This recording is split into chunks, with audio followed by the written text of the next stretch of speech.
Alright. We should be good to go. Yep. We are indeed streaming, baby. Let me get the Twitch link real quick. And we'll go post this. Alright. Right.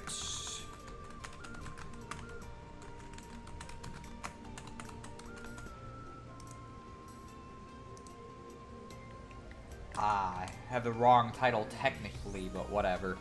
It's close enough. So this is a good track to start the stream off with.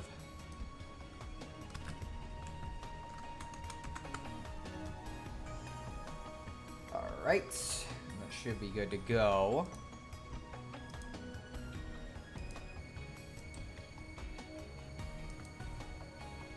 Okay.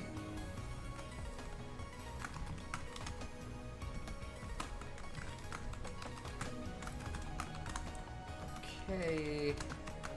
Just trying to make sure all of the stuff is on the social media like usual. I imagine this is really funny to watch whenever like I have the re-uploaded streams where it's like, wow, how exciting. He starts off every single stream the same way. Anyways, let's go. I'm gonna close both of these.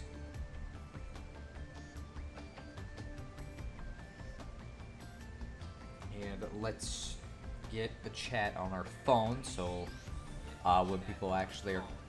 Oh, okay, hello. Yeah, I forgot audio byte play out of the phone, too. And with that, I think we should be good to go. Alright. Put you up so I can actually see the chat. That would help. Alright, so I don't know how long it's going to take for people to get here, if anybody even is going to get here. I guess I could just come right back to this area, so it's not like it matters much. Let's see, is there any particular things I can do while we're waiting? Man, I really would like it if she had more arts I could upgrade. This one might actually be good to have on now.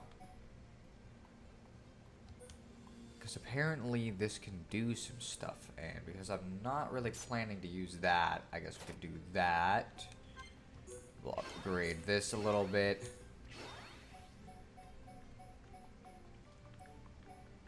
Alright, so that should be good for them. For the most part, I don't expect to be able to upgrade arts that much for Dunban.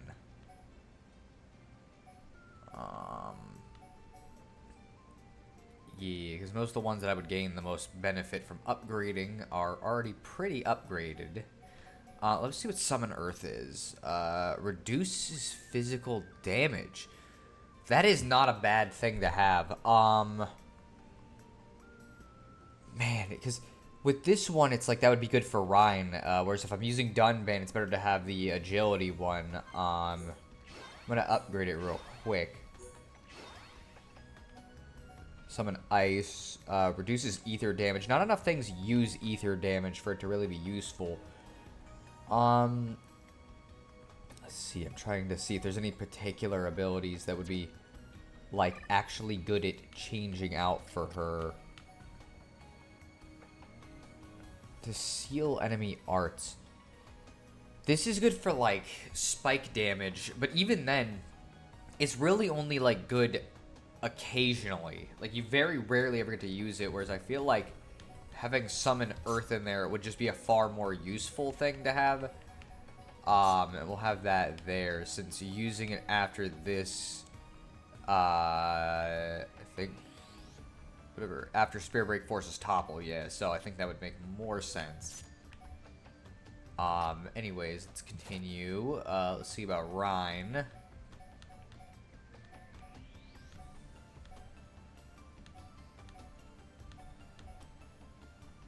Most of the ones, let's see, the user gets fired up and their art damage increases. I don't know if that's necessarily bad, but I'm not sure it's going to be better than the ones we have on him currently. And with Ricky, he honestly already had most of his good abilities when I got him, and I already equipped all of them, basically. Let's level that one up.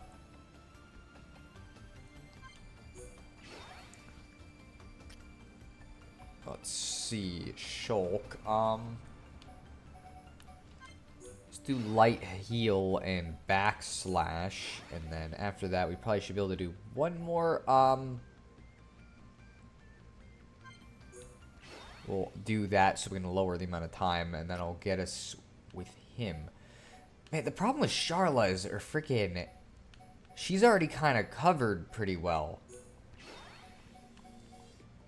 Like, I don't really change her arts around because I've basically got all the good ones. So there's not really much of a purpose to changing much of it. So, you know.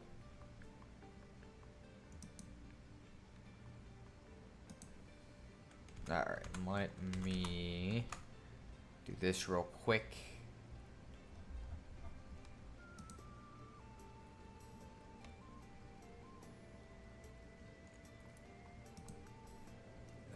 Alright.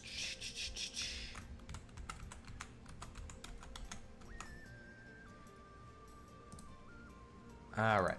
And with that, I think we've got that done. Let's see if there's any other major things we can do here. We can see if she has any good fucking things to... This is skill trees, so I'm in the wrong place. See if she has anything in particular I can... Well, I already put links on, I guess, so...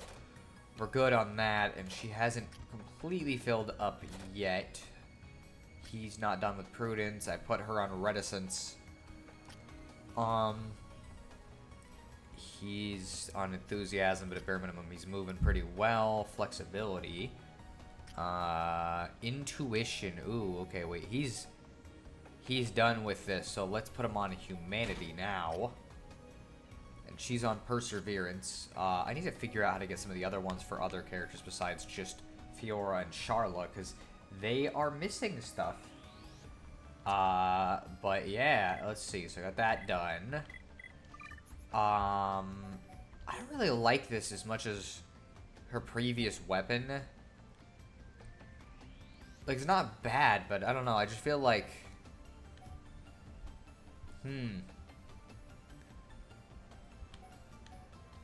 I feel like I'd rather have that on. Also, before I do much of anything, let's make sure that she cannot change her outfit, because I like this outfit. What is the difference?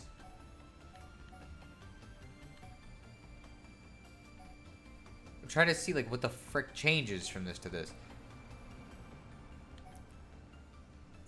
I don't know, maybe there's like some kind of effect that changes that I don't know about. Oh wait, she didn't have freaking gems on this either. Strength up. Nobody really uses chill damage though.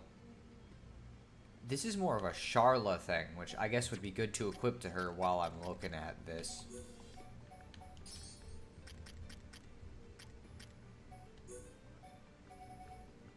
I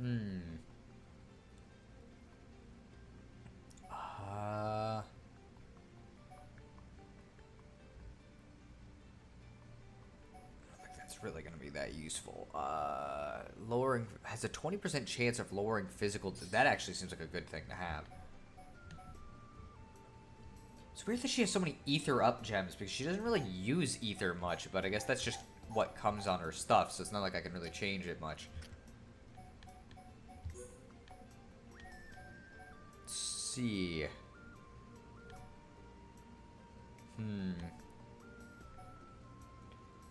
Increases maximum HP by 10 is not really going to be useful for her at all.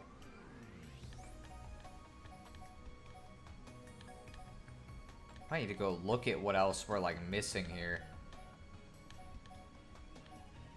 Shrinks tension gauge, but so it can change more easily. I don't know. Divine Protect.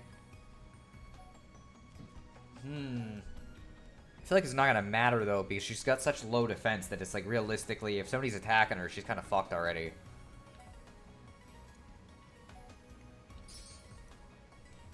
I guess that would probably be a good one. Let's see. Attack stability increases a weapon. Okay. That might be better on Dunban, whereas this might be better on Rhine.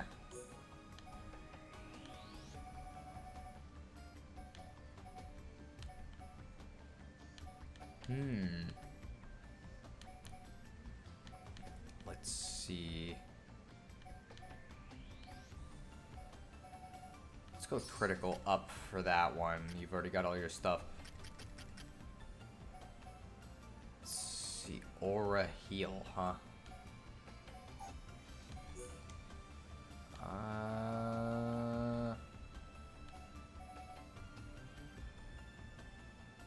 The more damage he's doing, the better. Alright. I don't know how much more I can do realistically. And I have no idea if anybody else is showing up. I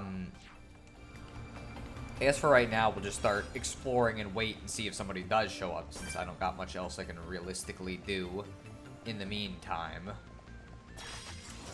Okay, let's go. Display no mercy. Alright.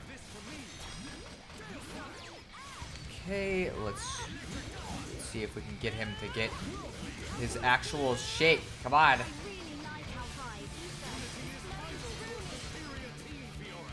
Oh, Dogma. I see a trend of weird robot names continues. I guess so. Welcome to the stream, Jispy. I guess you didn't technically miss much. I was basically just doing stuff with, like, the menus. Like, just doing things to kind of optimize the setup a little bit here. Because nobody was showing up for a bit there. So all I did was really that. And I guess we technically are a tiny bit further in Mechonis field, but not by much. Oh, okay. Okay, so somebody's side quest wants this item for some reason. Kazad, I think he was in the previous area. Am I going the wrong way? I am. So anyways, how you doing today, Jispy? You know, here's hoping you won't have the problem I did with getting interrupted.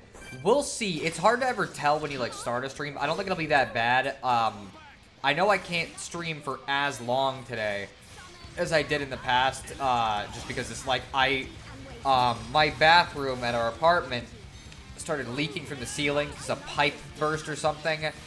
So we're having to move to a different apartment in the other building next to us, so I'm having to move every single thing, which is kind of a pain, as you probably guessed.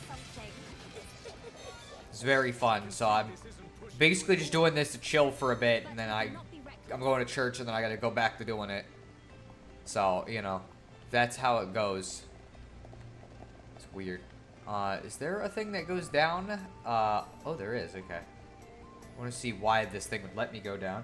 Today has been one of those I just don't want to wake up days. My eyes have kept wanting to close, but I'm not actually sleepy. Okay, huh.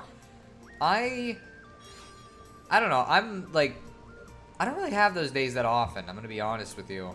I'm generally fine once I've gotten out of bed.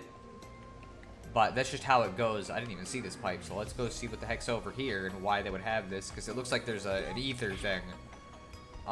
Also, boy, I sure would not want to fucking, like, be in this kind of a place in real life, because this shit's scary. Like, I would not walk across that fucking pipe. There's nothing you could pay me to do that. Not even sure why they design buildings that pipes go through the ceilings. I don't know either, but hey, we got an extra bathroom out of it, and we're on the top floor instead of the bottom floor, which will be nice, since the bottom floor kind of provides some unique problems that I don't really like. You know, let's see. Earlier, they were irritated, but I think there must have been an allergen because the irritation stopped when I took some Claritin. Okay, huh. Again, I have no idea what would cause that in specific, but... Oh, hello. Somebody's fucking showing up to fight us. Hello. Let's do this. Okay. Oh, I see what lock-on does now. Which I guess it might be good for certain setups, but it's also bad considering how long the enemy targets you for. But theoretically, it could be useful. Incidentally, I've been wanting to play other RPGs too, namely after Mario RPG. I think I might stream Chrono Trigger. That's fair. I'm gonna have to play that one before you stream it then, because that's one of those things I'm not sure I'd want to see through like a stream, I guess, since everybody seems to say it's like really, really good. And I could probably play it. I don't think it'd be that hard. I'm just lazy and I don't want to commit. You know, I say as I'm fucking running through the post-game of Pokemon Mystery Dungeon, which, like, legitimately takes way fucking longer than it would take to run through Chrono Trigger once. I'm definitely not using lock-on here. Oh, okay. Need to get rid of some of these guys. I might turn on, well, I don't know, these guys aren't really strong enough, but let's just fire a laser at them. Hopefully this will kill them. Yep, there we go. But yeah, I don't know. I know I'm looking forward to more Mario RPG because fucking, like, it was fun last time. And it's just kind of cool seeing you play a game that's, like, more regular, I guess, since a lot of the time the stuff you play is like really obscure stuff I've never heard of before. Okay, let's kill him, and then we'll get rid of you.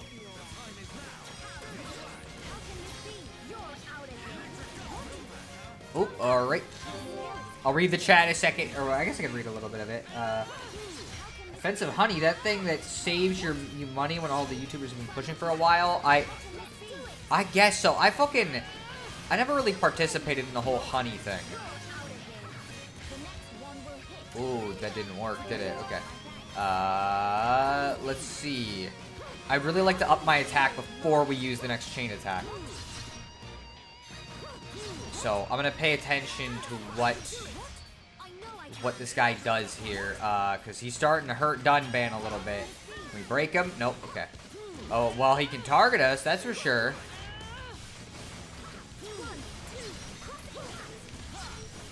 Okay. Okay. Let's do this, because we still got an attack up, so I think it should be a good time. Let's see. Dogma Honey Trick. This needs to be someone's password or the name of a tactic in a playbook. It sounds more like a tactic in a playbook to me. Like, that's the kind of thing I would expect to see in that.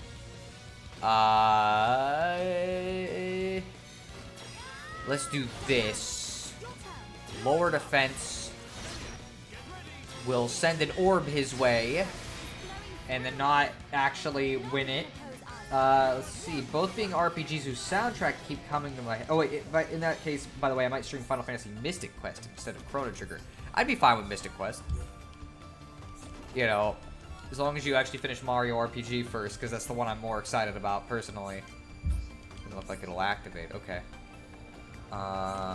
That's interesting. Anyways, there's also a big fucking pathway that I didn't actually go to. So I might go do that as well at some point here, since we've already killed most of the enemies. But yeah, I've heard the Mystic Quest soundtrack a bit when I played Theater Rhythm Final Fantasy Curtain Call on the 3DS, which was like a rhythm game that had Final Fantasy music in it. It was very good. I liked it. Even though at the time I had not played a single Final Fantasy game at all, which is kind of funny. But I don't know. Good music. Wanted to play it even though I'm fucking horrible at rhythm games. Alright, let's start going for you, sir.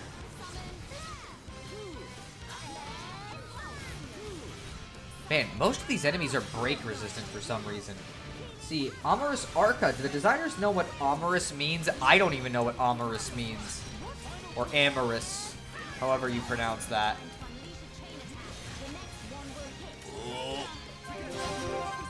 Alright, let's go.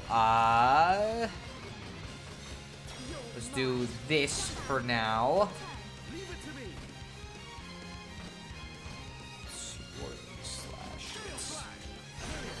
Gale Slash. Oh, for some reason she can't do that, so I'm gonna have to use Flare. Man, last time we were getting multiple rounds, and this time they're not interested, I guess. Unfortunate. Hey, how about you stop targeting me, the attacker? I'd appreciate it. Or just don't. I see. And of course, as soon as you start streaming, the cat comes to my window. It wasn't even doing anything until just now. That is always how it be. Everything always wants to interrupt you right when you're doing something. Every time. Especially when you're streaming specifically. Oh, there's a quest item that I gotta go forward for. Let's see. Yeah, I was thinking of doing more streams to finish it faster. Obviously, I can't stick to just Friday's schedule because we know what happened last time. I mean, as long as I'm able to be there for it, I'm fine with it. But obviously, you gotta remember, certain days are kind of hard for me to do it because I'm working 3-day, 12-hour shift, meaning I cannot watch it at all on those days. And then when me and Troy are working on games, I can listen to it in the background and I can comment here and there, but like I can't focus on it nearly as much, obviously.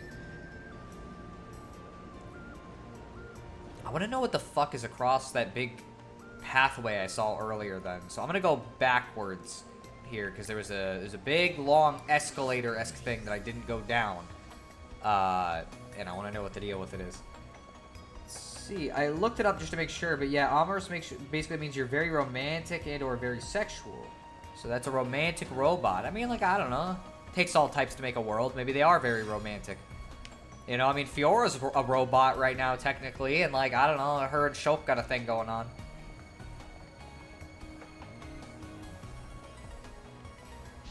I had to go back up here anyways, since I had to activate this. Oh. Oh, okay. Sure. Oh, that is the way to progress forward. So actually, it's the thing that goes down that maybe I need to go check. Oops. Quest complete. You release the bulkhead and can now go outside. Okay, so we really don't get to be in here for much longer. I expected this to take a little longer than it did. And I guess it kind of took a bit because we were fighting a lot of enemies, but, you know, hey, it is what it is. But yeah, I don't expect many people to show up for this. Sheldon might pop up at some point, but I'm guessing Geek is going to start avoiding these streams because he's actually got a hold of Xenoblade Chronicles in a technical sense now. Which, I mean, I'm happy about since it means I convinced somebody to play it. And at the end of the day, I mean, that's good. I either want to convince somebody to play something or show them that it's really, really fucking good with cases like this. And so I'm glad it worked. Because I am a fucking huge-ass fan of this series, as you probably could tell, considering I've played these games so much. Although, I guess, again, I haven't really revisited this one as often, mainly because it's more simple than 2 or 3, so it's not as exciting to come back to sometimes. I'm going to keep going down this. I know I could jump down, but it's fucking way funnier to go down the entire screw. But yeah, it's like, I just never really had as much drive to do it, even though I really fucking loved it on my first playthrough. But it has been, like, honestly, I've grown to appreciate this game a lot more since we started streaming this. I always liked it before, but it's like, I don't know, I feel like a lot of things I've started to remember now that I'm playing it again. It's like, man, yeah, this is really fucking good. Is everybody ready? I expect nothing short of See, besides that, if you jump down, then for once, I wouldn't be the one who gets grounded.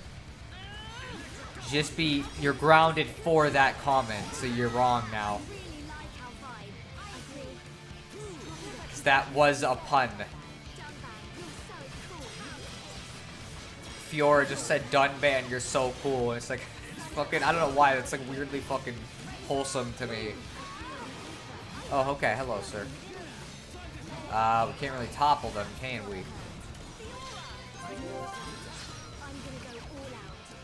Alright, so it only makes one enemy target you, which is good to know.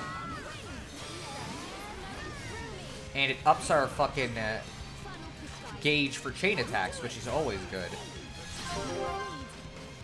Alright, let's go for you. Lower his defense. Let's try Spear Break. Man, we never get another round. At least I wouldn't be alone. I guess, to be fair, I've grounded plenty of people, so, like, you wouldn't be alone. I don't think their grounding time is necessarily worn off yet. I don't know how long you guys are grounded for. I've never really decided on that. Okay, so let's go up here. Because it looks like this will lead us to a quest item.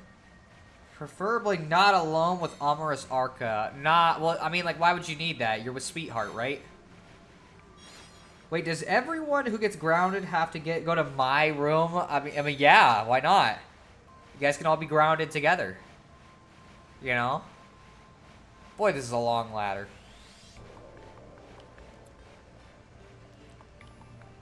Alright, let's go this way. I can see there's a red item, so that's probably what we're looking for. And if it's not, it does look like what we're looking for. We also might have a named enemy. We'll find out, because usually when there's like an ominous setup like this, there's a named enemy that shows up.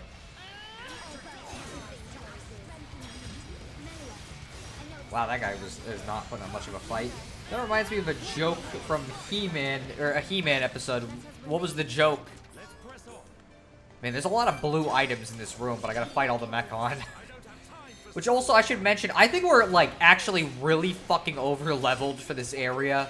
I decided to check just to, like, see where we were at. It's like, because I was wondering, it's like, man, I'm really fucking, like, killing most of these enemies without trying, which is weird. And most people who got here were not nearly as high of a level. So I don't think people sat in the hidden village and did all those fucking quests like I did.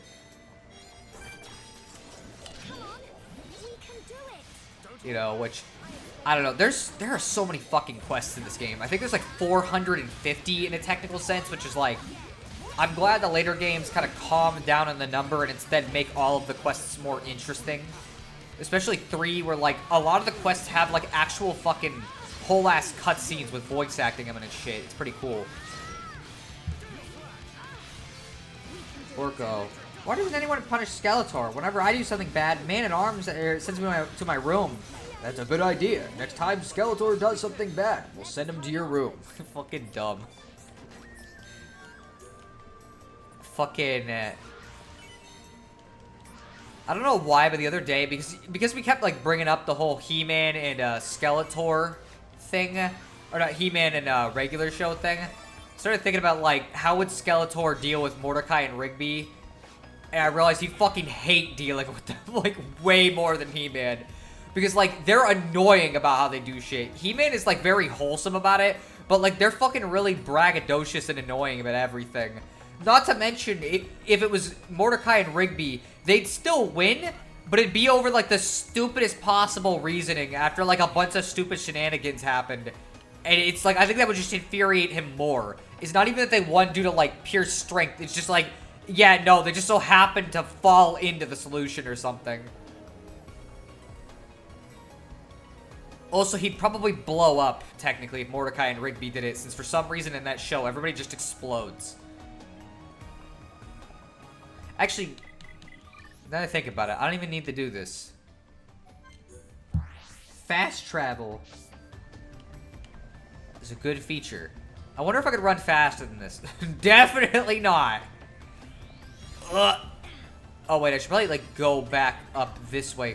Wow, you gain a lot of momentum from this. Oh, they're still trying to catch up with me. I'm sorry, it's Unbanded Melia.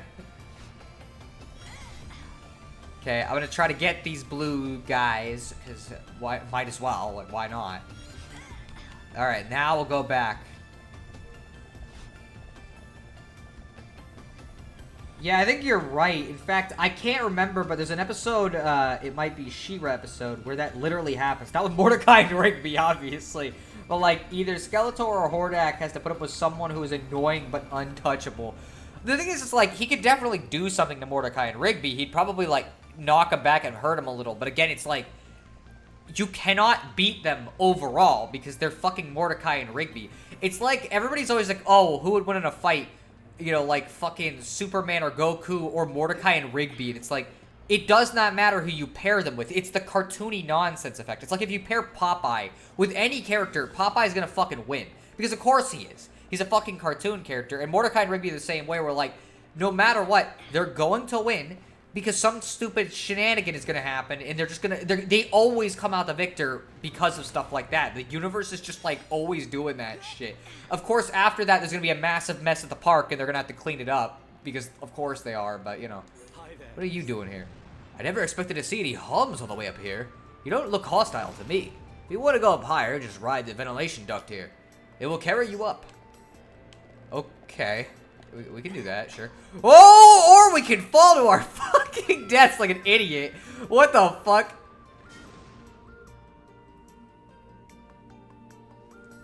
But yeah, the power of cartoony nonsense just means that, like, certain characters automatically win no matter what. There is no way that anybody else will win. I feel like if you rode this fucking escalator in real life, I don't think you could survive that much force hitting your body from, like, wind.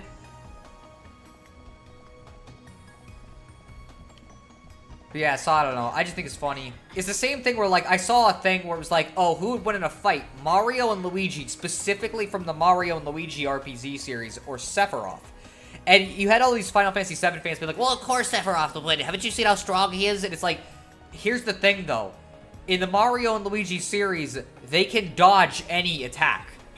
Like, literally anything that gets sent their way, they can dodge it by jumping over it or fucking hammering it. So Sephiroth wouldn't be able to do anything to them because they would just dodge his fucking attack and then drop the fucking sun on him just like... In fact, if he did his sun attack, they could just send it back at him. Because literally that's how that series works. Like, they'll just fucking hit the sun right back at him and he'll fucking take the entire power of that attack on his own. Let's see... Yeah, they would basically be pulling a Sans. Exactly. It's like, that's just how they win automatically. Because they didn't say just Mario and Luigi. They specified from the RPG series. And it's like, okay, well then, that's how it works. That's how battles in that series work. Sephiroth can only dodge random attacks at a certain, like, % chance, whereas Mario and Luigi can dodge all of them. And then just do stupid shit. Because they'll just turn Luigi into a giant fucking fat guy, like they do in Bowser's Inside Story for one of the attacks, and he'll drop on Sephiroth and fucking just completely destroy him. It's like, I don't know, I just think it's so fucking funny. Man, fucking gee whiz. That's a lot of EXP for that. Let's see, so that's how the vents work, huh? I guess so. Good thing you couldn't see Melia. She'd probably be pulling a Marilyn Monroe. I mean, the thing is, she's got shorts on underneath that. At least from my awareness, it's shorts. Because, like, something you can do with any character in this game is you can remove all of their clothes if you want to. I could have all these characters walking... Well, except for Fiora. I think she's stuck with, like, some kind of armor suit right now. But, like, I could have everybody walking around in their fucking underwear. And that includes, like, the girl characters. But I think with her, she has, like, weird shorts. Probably for the best. Her skirt is not very big. And as I said, I don't like characters that like being tainted by weird sexual material, which I know is going to be a little ironic when we get to Xenoblade 2, because it's got a couple moments like that, but I put up with them. I don't like them, but I put up with them. You know? And it's not that common. Half of the fan service in Xenoblade 2 is not actually fan service. It's just that the camera is angled in a way where it's like, if you're really looking for it, it's like, okay, well, I guess you could be looking at somebody's ass, but it's like, that's kind of on you at that point. Like, I don't know. People always get weird about it. Like, well, you know, technically, because Pyro is wearing short shorts, you know, it's automatically sexual. So I just can't keep my eyes off of Pyro whenever she's in a cutscene like that. It's like, I think that says more about you than it does the fucking game at that point. If every time she's on screen, you're looking at her butt, that's kind of a you thing. It's not really a problem with the game. Like, that's it. That's like if I complained about Fiora here, because, like, every time I turn around, it's like, well, you know, every time she turns around, I'm looking at her chest. It's like, well, no, I'm not. I'm just looking at the character. Like, that would be a my problem kind of thing if I was doing that. You know, so I don't know. I feel like that's half of the problem with, like, Xenoblade 2 discourse, is, like, instead of just acknowledging the fact that they like how the characters look and they can't keep their eyes off of them, they have to blame the game because it's way easier.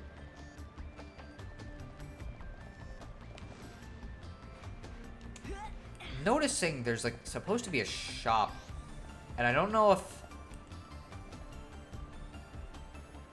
I missed one, because, like, they probably have better armor, but I guess Oh, the problem is there's a quest there. How the fuck? Okay, I'm gonna check one more time. I'm sorry. I gotta see if maybe I missed something. Yeah, I cannot stand stuff in certain contexts, but it bothers me when it's arbitrary and blatant. It needs to be something that makes sense in context, basically. Yeah, there's a couple scenes, even with Xenoblade 2, that are definitely kind of like, okay, well, I think you just did this to do this. Oh. Is that where the fucking thing is? I could do that. That just seems kind of weird, because I don't know if I'm gonna be able to climb back up here without having to, like, man, I kind of want to grab this side quest though, because it looks like there's something down here that I can get. It's pulling a Mario 64, like that one level where you can, for some reason, it just starts off like a big slide that goes down vertically. Could this quest be like a time-sensitive thing? Not necessarily. It could be. There are some that are time-sensitive. But it's more accurate to say that I just don't want to miss any quests. Okay, whoa there! What the frick? Whoa! Why, no! Why did they slide so fast, both vertically? I didn't expect that to fucking happen. That was fucking hilarious. Oh, wow, that looks like a lot like getting that 1-star in Mario 64. Fucking exactly. Okay, so I should theoretically be able to do this one. I just don't know if the quest is down lower or higher than this, since I kind of missed it by a lot. Is there something down there too? Huh. Well, we're going back up the vent. It was really fucking funny. Oh wow, just as I typed my comment, you also mentioned Mario 64. Yeah, I guess it was both on our minds when we saw it, you know. It's just vaguely familiar to that.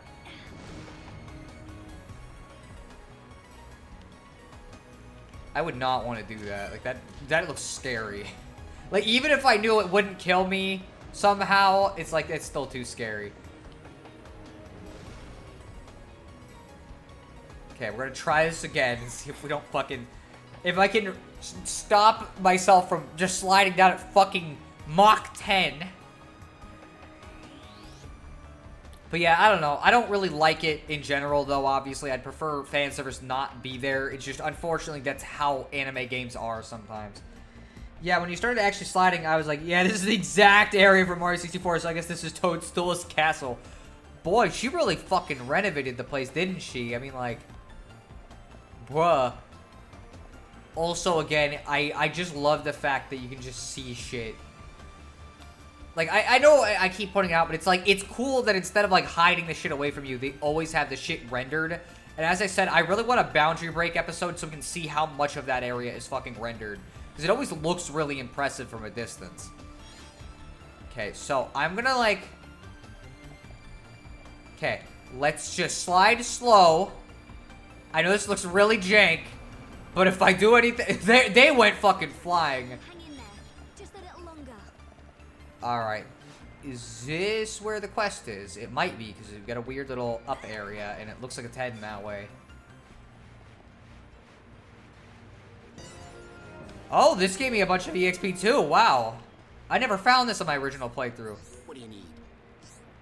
We're here to observe the Mechon and keep the villagers safe. It's a worthwhile job. I can spot even the slightest movements. Even so, I'm still watching. I'm not able to destroy them. Sorry to ask, but you could destroy... Oh, okay. This is the... These are one of the fucking kill certain amount of enemies for me quests. What do you need? You probably should have given me these before, considering how many of these I've fucking killed at this point. But okay, whatever. Give me all you got. It's a SpongeBob song, but I fucking...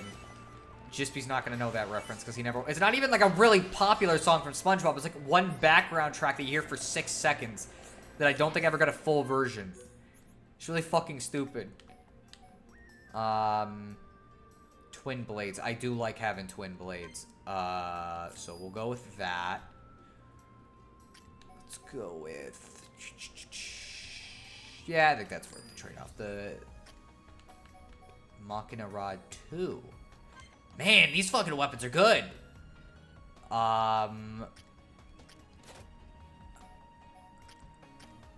Okay, so... Okay, this Fiora can wear, but nobody else can, interestingly. I guess it's because they make weapon, like, armor for the Machina. And so maybe, like, anything like this is not going to be wearable. That might be why we couldn't wear certain armor before, because it wasn't for fucking the regular peoples for Fiora. We didn't have her yet. Let's see. Generally, more physical defense is better. Boy, we are fucking running through everything. There's no fucking way we're doing that to him, because that lowers his agility. For her, though, this might be really good. If we were doing Rhine, I mean, yeah, it does upgrade him, I guess. I'd rather not spend too much money on too much random shit. Because Fiora, I don't mind upgrading, considering we haven't really gotten that many things for her. But this shit drains our funds so quickly every time I do it. I don't think that's worth the price. Change. Okay. We can always come back to this area later and fucking get more shit. And again, we're over leveled, so I'm not real worried about it. Okay, so we'll upgrade this. Oh wait, no, never mind. Those aren't actually better. You got anything for this? Only something that's kind of worse. And I got you a weapon.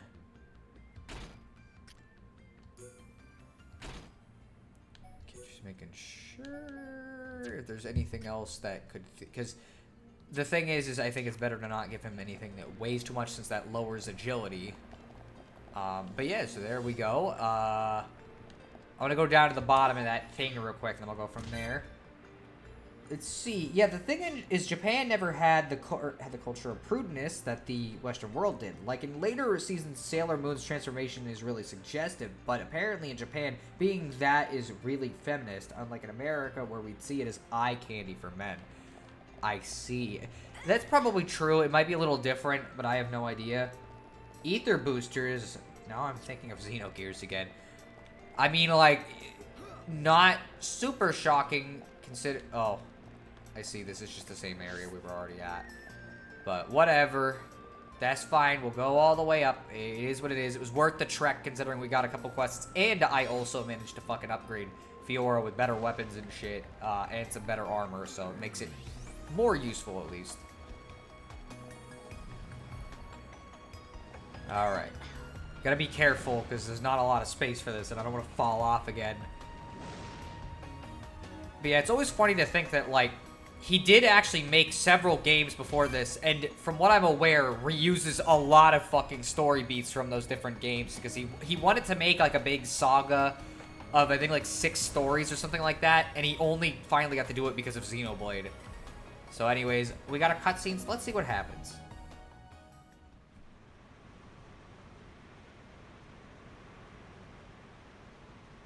Whoa, don't look down.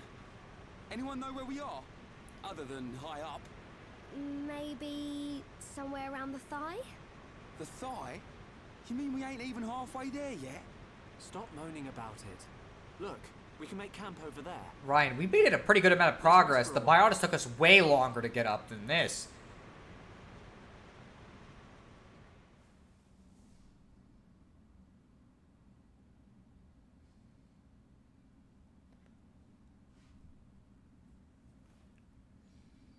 Fiora, are you sure you're feeling okay? I feel a bit like I haven't got used to this body yet. But please, whatever you do, don't tell Shulk about it.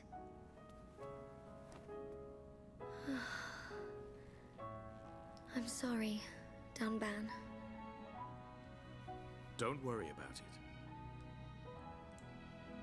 Back when my arm was injured, it was you who took care of me.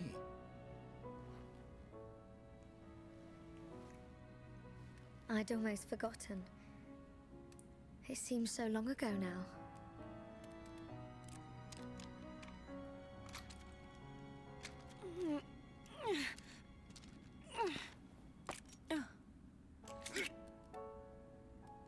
It's okay.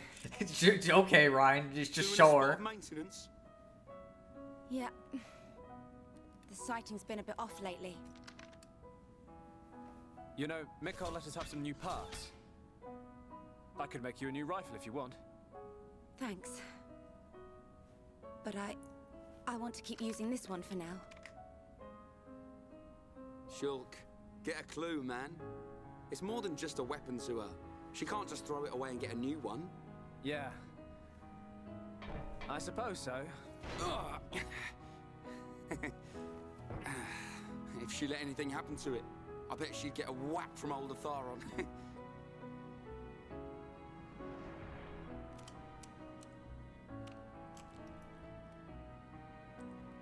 Doesn't my man ever rest? Not a chance. The lives of everyone in the colony rely on the defense force. Our readiness and our will to keep on fighting. We never know when the Mechon will strike next. No. But I won't let anyone else die.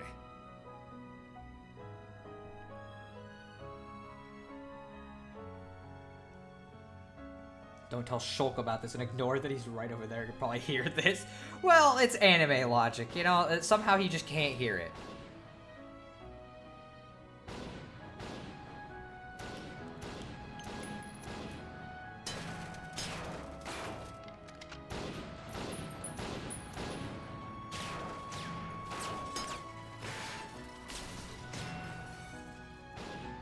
I'm not sure this is the most effective method for fighting robots. If only I had more power. Yeah, well, I guess you agree. Stop it! Gado, it's not your fault! We lost 30 men in Fortress 3 alone. Listen to me. Nobody knew that so many Mechon would come. More people would have died if it wasn't for you. It's not about reducing casualties. We lost 30 men. And we've lost the fortress. Those men died for nothing. Would their deaths have meaning if we'd won? Yes. At least they would have died for something. This is the end now. It's either the Mechon or us.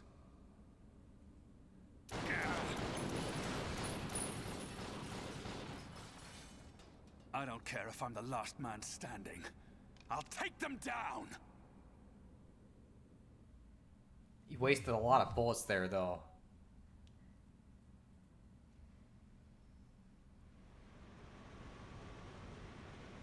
Hey, Ryan. What is it? Do you want to beat the Mechon? Of course. What are you asking that for? At any cost? Even if it means giving your own life? Giving my own life? No way. I can't do anything if I'm dead. Fair.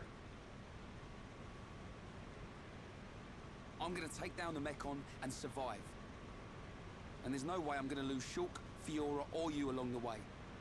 We're all gonna win this and get out alive.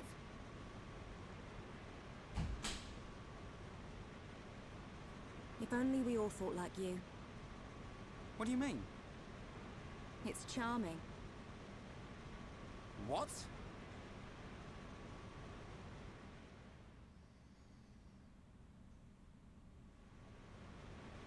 We should get moving. We don't have time to hang around. Ryan, did you rest well? Yeah, I feel great. It looks like we're about to re-enter the Mechonis. Brace yourselves. Got it. Let's see. Also, like... Oh. Never mind. Okay, I was going to read the chat messages. Something's happening. I was going to say, I remembered something else happening here, but...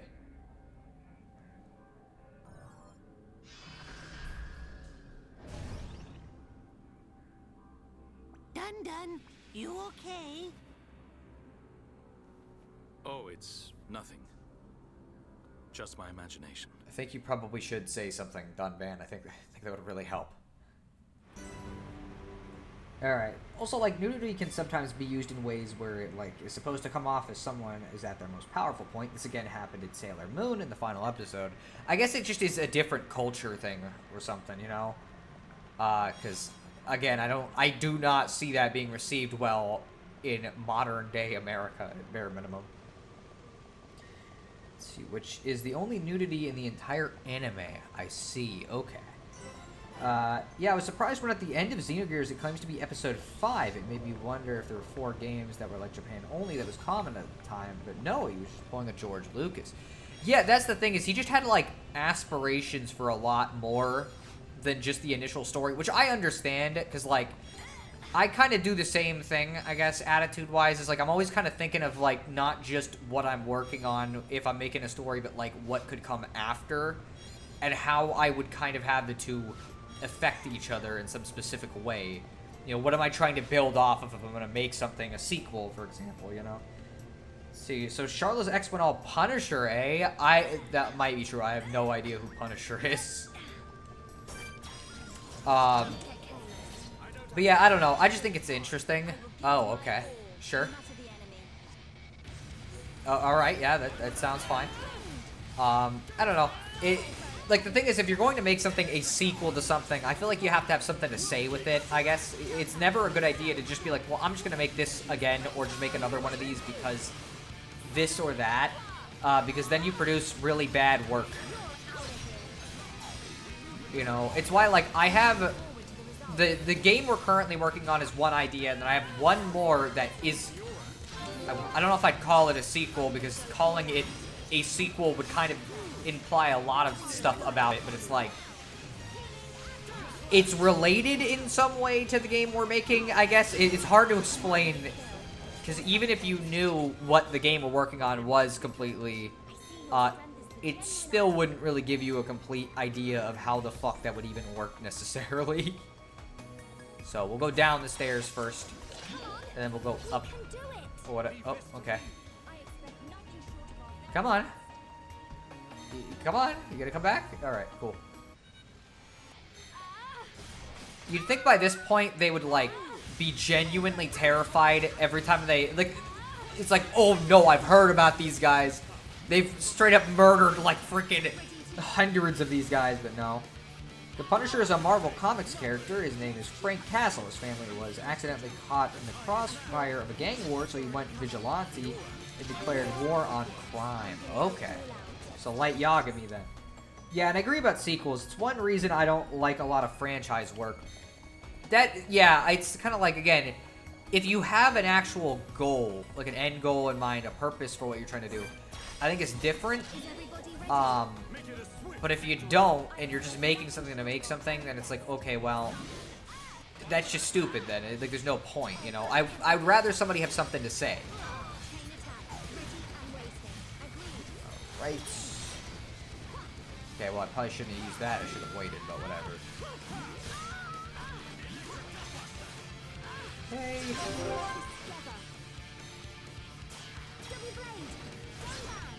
Okay. Let's do this one instead.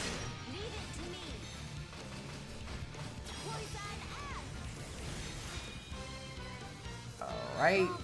Man, I cannot get another round. Again, I know they have bad affinity, so like that's probably part of it, since we've only just started using them together, so of course they're not going to be able to do as much, but still.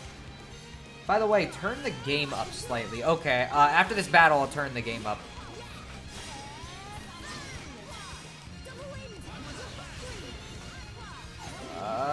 Well, Dunban's not even targeting the right guy to topple him, so... At some point I need to get, like, do Ryan, Shulk, and Dunban again, because they have, like, a real good, way of doing topple stuff. Also need to turn a certain quest up, or on, but let me turn the game up slightly. Okay, that should just be slightly. We'll see if that's enough or not. Alright. I think she's practicing her drop kick when she does that. Like, I think that's what the intention of it is. Because she does have an attack that is just a drop kick. I didn't know if there was much of a reason to go that way, so. Man, there's a whole lot of pathways. Let me turn one of the quests on. Fallen Arm. Okay, so hopefully we find that at some point. We'll go this way first, and then we'll go the other way. Yeah, Punisher kills with guns, not with magic books. He would totally use the Death Note if he had it, though. I actually find his comics to be like Batman, but better, up until Garth Ennis started writing him. Okay, I don't even know who Garth Ennis is either, so, you know, it is what it is, but I don't know, when things get thrown to other writers, it's always like a real question, because sometimes people can produce something really interesting out of, like, an existing work, but sometimes they also just don't understand the fundamental appeal of a character and ruin it, and that's always the problem. Maybe turn it up just about 2 or 3 more decibels. I turned it up 3 decibels. I can turn it up 3 more if that's what you mean after what I did. I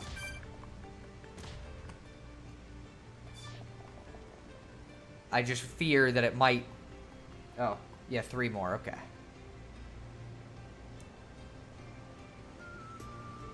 Okay, that might be better. Because that was 2.5 decibels, I think. Alright, let's turn that one on. So we got one of them.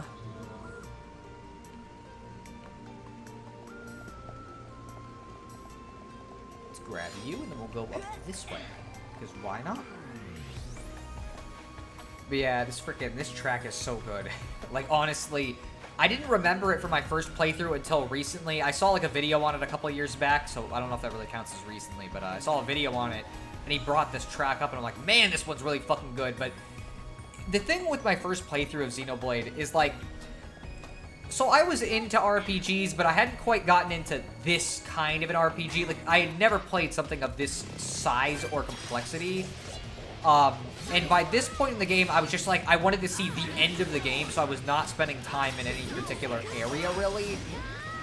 You know, I was just kind of, like, trying to get through to the end, which is not really the attitude to take with RPGs, and it took me until the second game to start kind of realizing that I actually really like doing all the side quests, and I like exploring and shit. But, again, I was just not used to this kind of a game at that point, because I don't know if you've realized this, but this is a bit of a step up over fucking Mario RPGs, or Fire Emblem, even. Yeah, I just want to be sure I can hear really well. Sounds good there. Okay, that's good. That's what I wanted. This guy's gonna alert.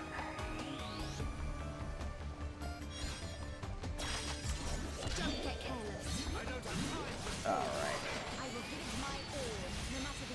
To explain the thing, Punisher was an angry guy, but he wasn't lacking in compassion or nuance. He wasn't a complete psychopath. But that's how Garth Ennis writes him. Okay.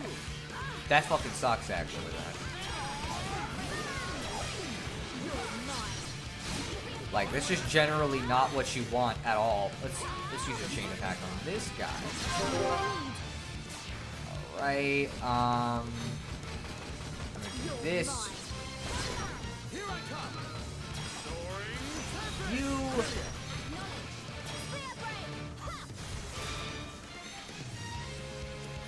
Alright, let's see. Garth Ennis is the kind of writer I hate. He seems to be all over US comics. He's what you would call an edgelord. Ah. I mean, I like edgy stuff sometimes. Like, I like Shadow the Hedgehog, for example. I think he's a pretty good character, and everybody calls him edgy, but I also think people blatantly misinterpret his character a lot of the time, including even more modern Sonic writers, since a lot of the time they seem to take it as, oh, he's just edgy, and that's it. Like, he never really had any nuance to him. It's like, well, that's not at all the case. Like, the whole thing with this character was that, yeah, he was evil at the beginning, but after a while grew to, like, understand that what Maria wasn't telling him to take fucking revenge for how she was treated. She was trying to tell him, hey, you gotta move on and fucking not blame this on the rest of humanity. And then after that, even though he's never 100% on them because the lasting scars are still gonna stick, he grows to appreciate them a lot more and finds, like, a group of friends who he actually appreciates in its own right. And then after that, Sonic Team was like, yeah, fuck that, I guess. Literally, Shadow cannot have friends, they said at some point, which was great. Let's do regenerate. Ooh. Do this! Alright, we'll do you. Lower his defense. Try Spear Break again. Man, maybe I just need to do something else with her, because it seems like she always breaks the end of it, but I don't know if she's actually doing that, or if it's, again, just because they have bad affinity. Which is usually that, but still. Alright, let's try getting that chain attack gauge up quickly. If we can. Break him? Again? Yes, we can. Let's see if I can do it again here. Okay, I can only do the really powerful attack. Instead, all his writing is just showing off how shocking he can be. Yeah, that's not really good writing, usually. Oh, there we go. Quest complete for something. That was one of the quests he gave us, I guess. Got 62,000 gold for it. Let us remain vigilant. See, here's an example of Garth's writing. One of the comics has a mob boss who, while at the zoo, demands a girl screw him in public. Then a monkey escapes, tears his privates off, and tosses them to a lion who eats them. That's what I mean by edgy. Yeah, I guess what he may argue is like, oh, well, it's, you know, it's just a way of getting justice on him for doing something bad. But it's like, okay, like you could have just cut it off at the beginning part. Or something, like, and if you didn't need to really show that, you could have implied it.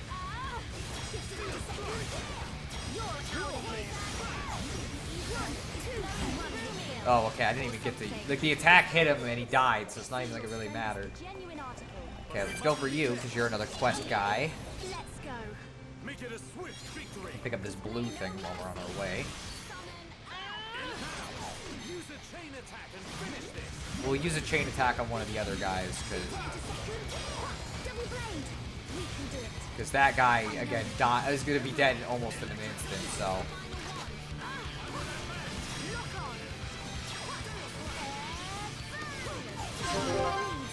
Let's try breaking him in the chain attack, see if we can do that. Yep. Right,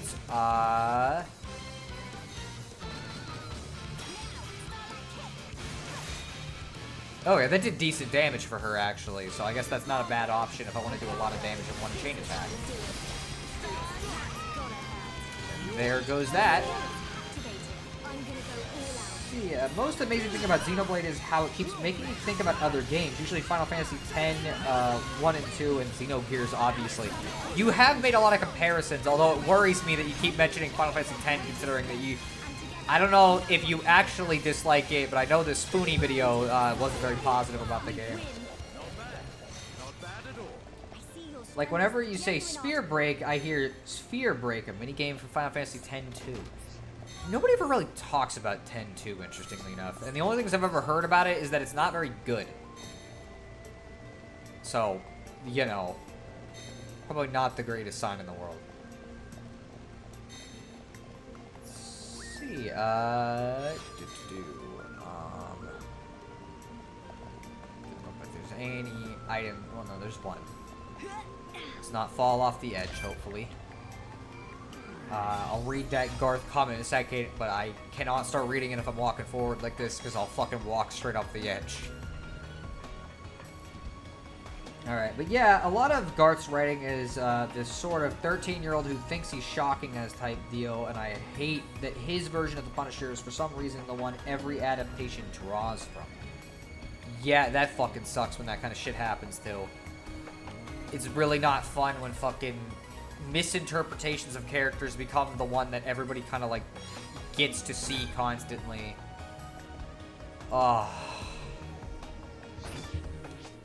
Alright, so,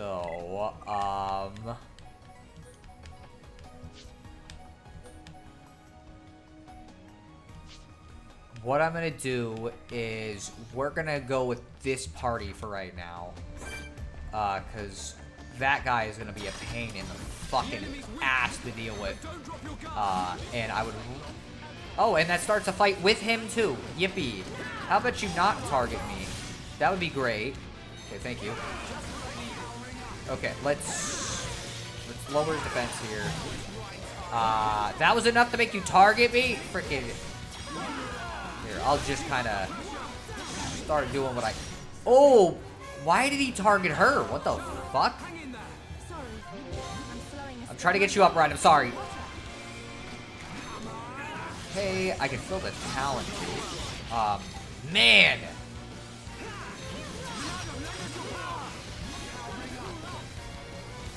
Okay, I might actually have to, like, run from the fight and then come back and fight him once we're not fighting two of these.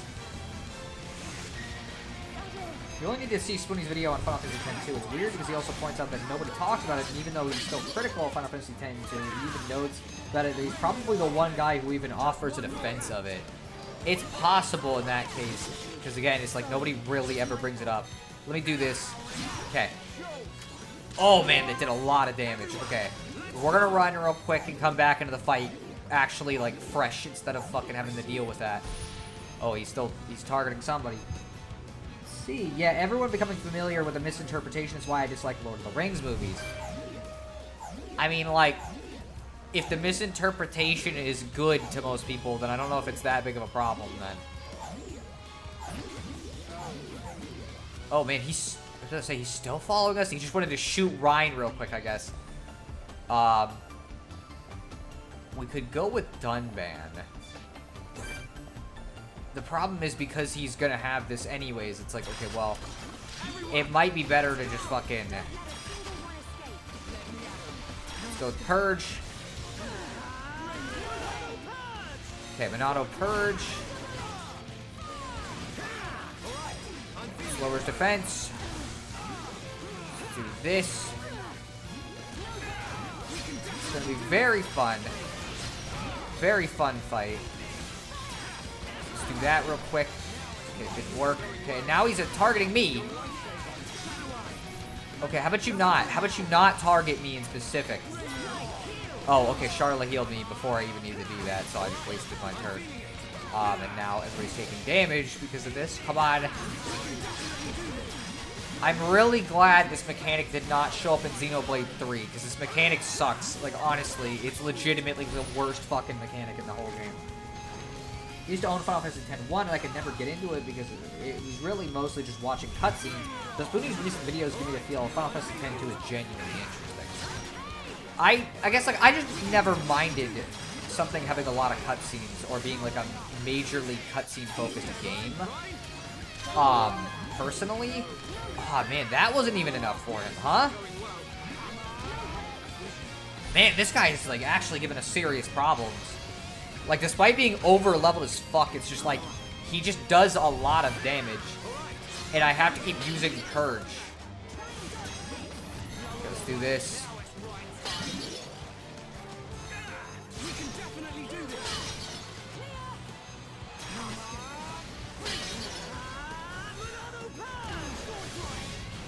Okay, let's do that. Here, let's fill a talent gauge real quick. I know he's... Okay, let's do that so we're just ready to go here. Man, you are just freaking making this hard as possible.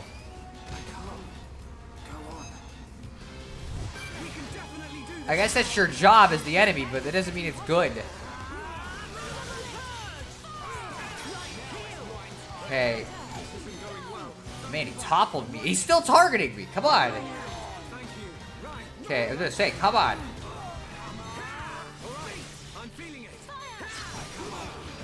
Man. We got a chain attack almost. And he's fucking blocking him from picking me up, too. Man, this fucking sucks. We're so close to beating him, too, is the thing. Like, he's legit about to lose.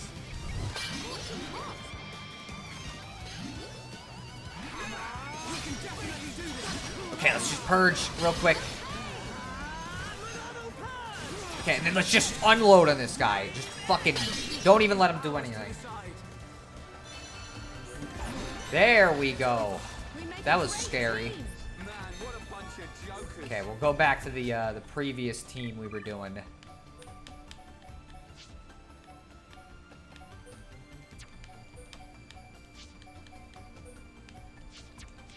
Okay, let's see.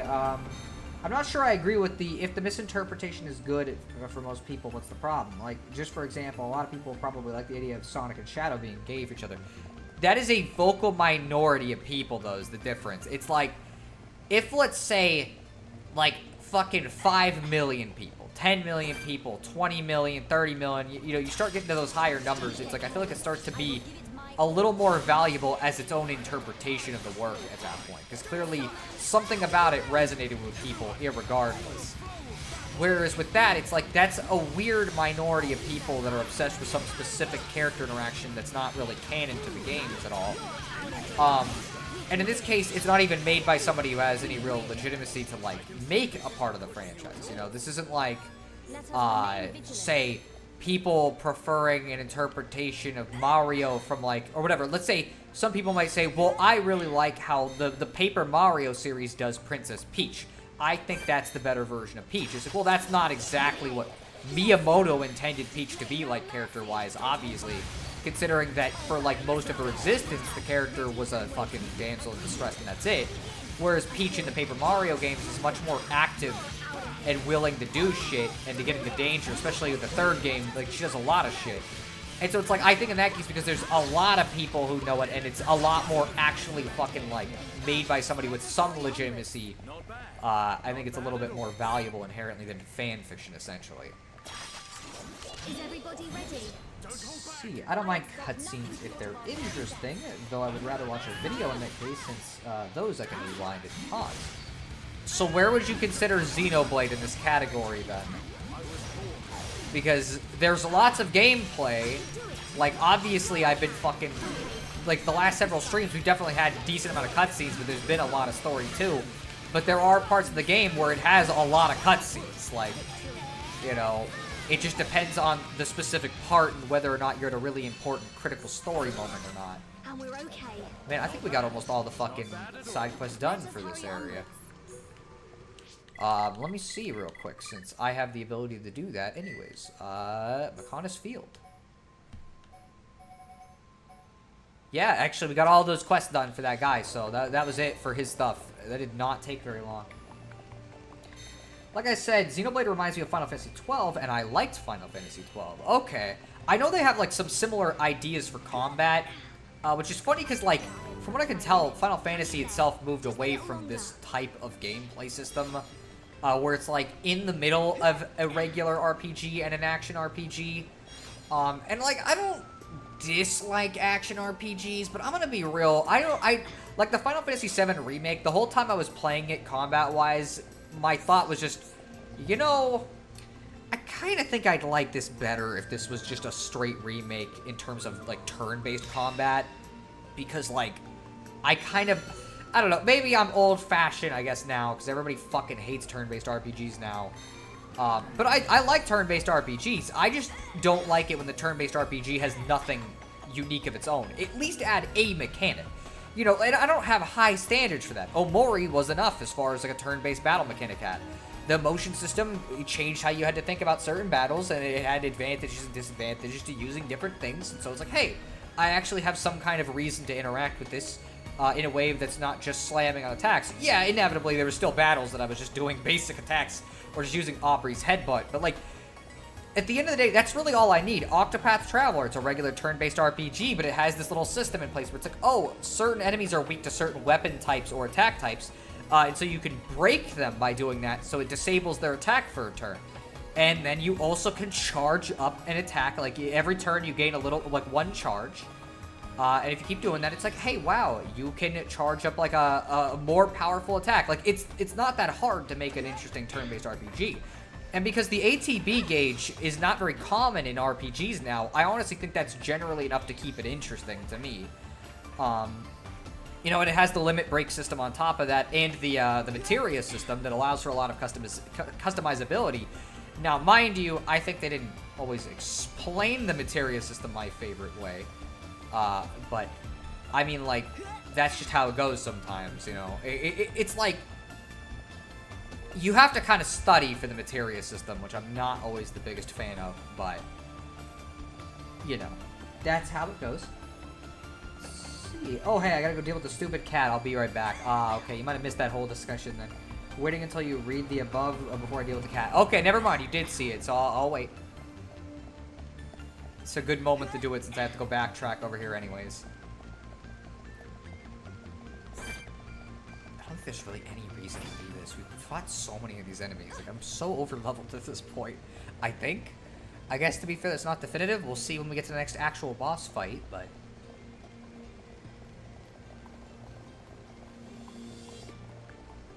And the freaking scale of this environment. I'd really like to see, like, how this shit works together, because there's so much shit going on here. You know, it's like...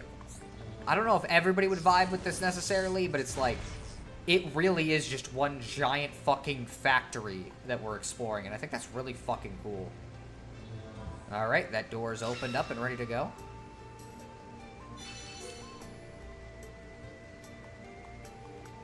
Alright, let's go back up.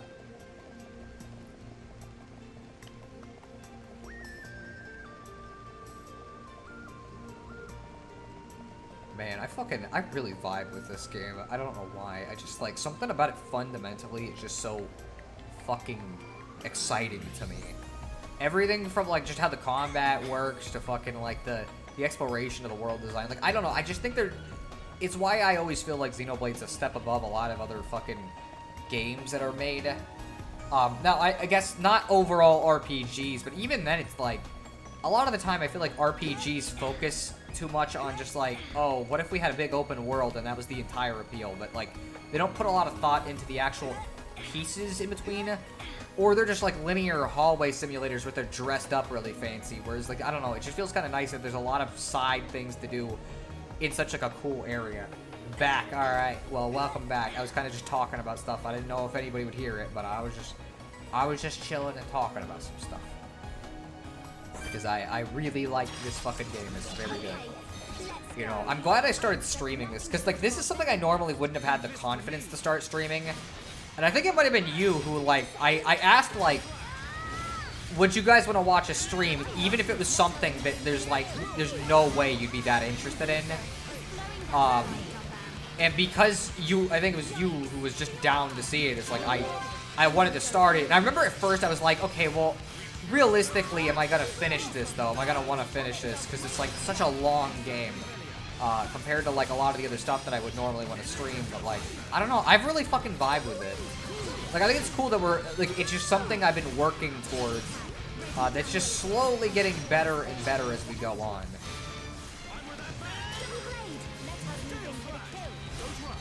You know, it's like, I don't know, it's just been a really fun game to stream consistently.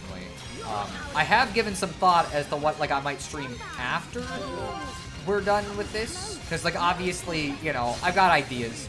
And we're getting pretty far in this game at this point. Like, I'm not going to say we're at the end yet. But you could probably tell we're getting not that far away from it, considering where we're at.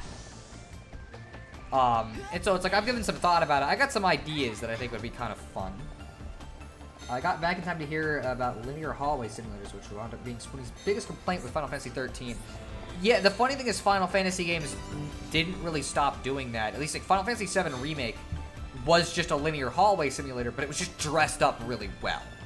Like, the world is very pretty, but when you start like trying to actually explore, you notice you're blocked off from going anywhere, basically, which sucks because like, if you're gonna make the game this long and bloated, you might as well let me fucking explore a little bit.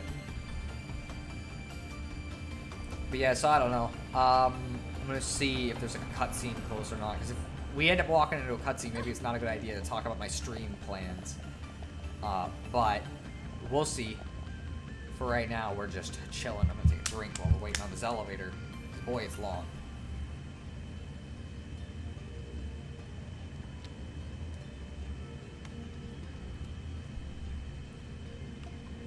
Boy, they really wanted this to feel like you're going up the giant fucking robot, didn't they?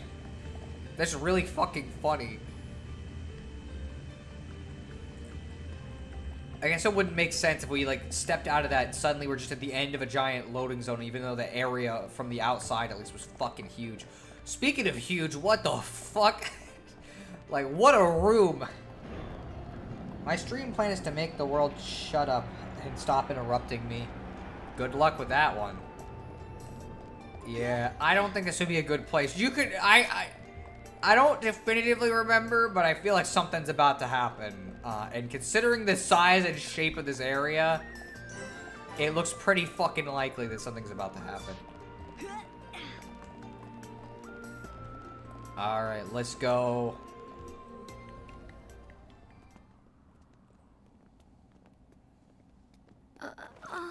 Man, you were really fucking having trouble with this shit still. I know you're missing organs, so like it makes sense.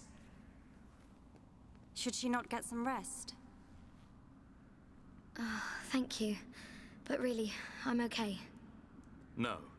We'll find a safe place to rest. Yeah, not here at all. This is a big fucking open area. Since we left the village. Ricky tired too.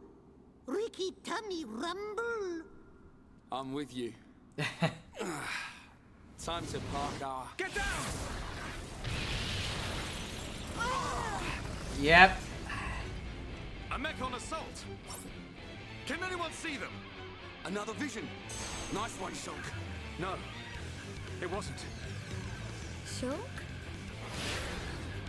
Huh, interesting. I wonder why he, You did well had to this kind of evade me. situation.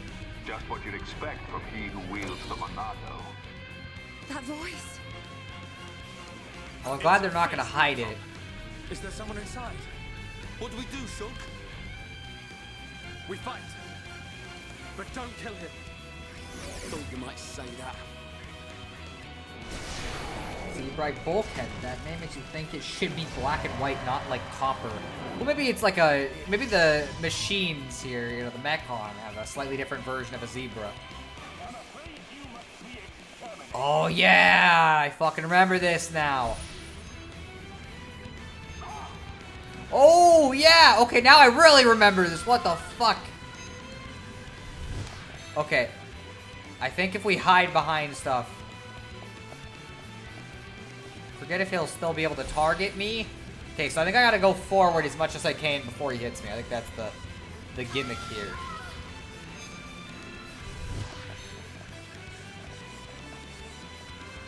Okay, so he shouldn't be able to hit us from here, but you're going to target us, which is fine. And we're gonna be careful going out in the open, because he'll still fucking shoot us if we do that.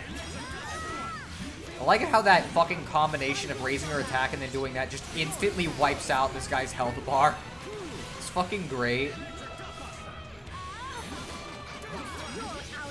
But yeah, so like, I don't know. I've got some plans for stuff. One thing I've been considering that might be fun, because like I streamed Pikmin earlier this year.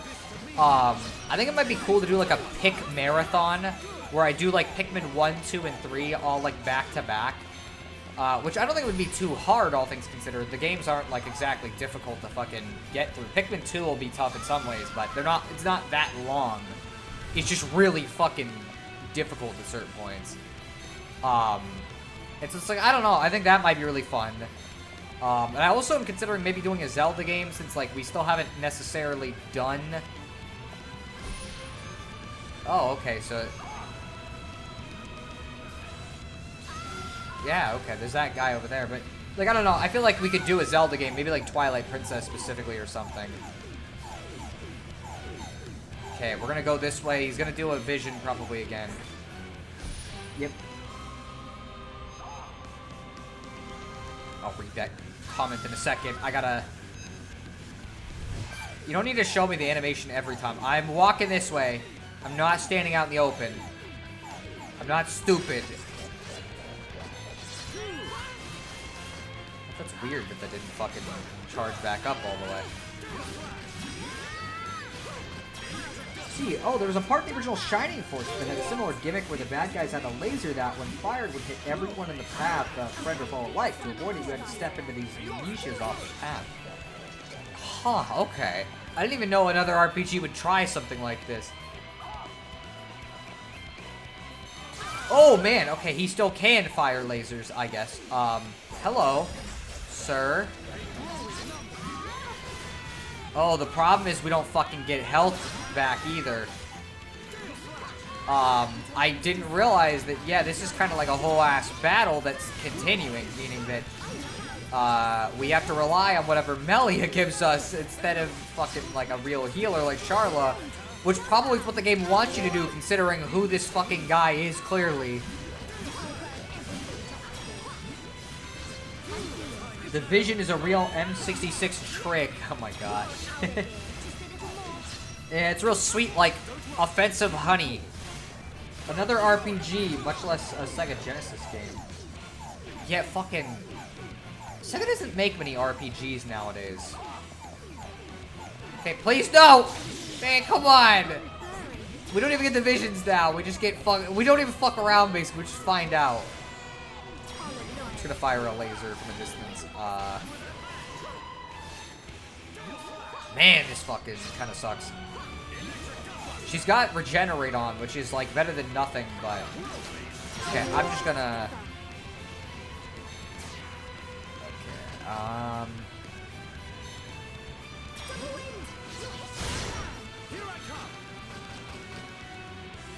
really? Okay, so this should just oh, it didn't daze him at all. Or no, it did daze him, I think, because I could hear it. Yeah, I'm trying to think of what the last RPG they made was. Probably Phantasy Star Online 2. They technically, like, own Valkyria Chronicles, if you want to count that, but I don't know if that's, like, a Sega franchise or just a company they own, like Atlas. Where it's like, okay, well, that... I'm not sure if that is completely the same thing as making an RPG. Although, I guess by that logic, Monolith Soft is not... Like, it's a studio Nintendo owns, not necessarily, like, a... Bro, we might actually fucking have, like, a real problem, because, like... I didn't expect him to fucking just fire lasers at us without the vision. And, we're gonna die. Okay. Okay, he's gonna do it, so... If this doesn't work, I'm gonna have to change my party members, because, like, I really should have had Charla.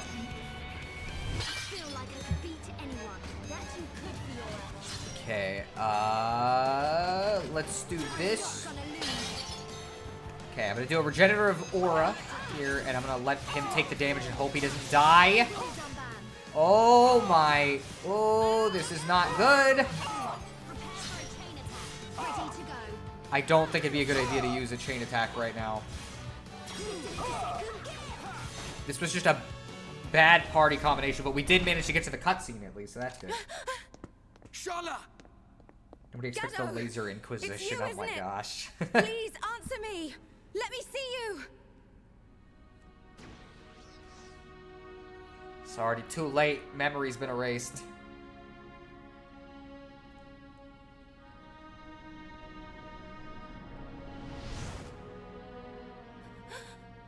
Gado. I knew you were alive. Gado! Is that Charla's Gado, here's some boyfriend? coffee. Oh my gosh. The I thought he destruction was, of the monarch. I guess he is Gado, but it's That is the will of different Lord spelling. Egil. Gado? What do you mean, Lord? What's Egil done to you? What's wrong, Gado? Why would you say that? Speak to me, Gado! This world is in disarray. I must eliminate the cause of this disorder and restore the world to its original form. That is my duty. Nay, the will of the world. Now, the time has come. The time to restore order. Gado! Stop!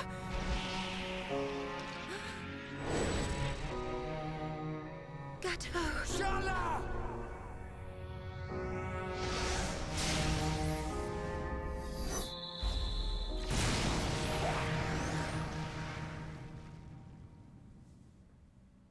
And he looks like Solidus from Metal Gear Solid 2.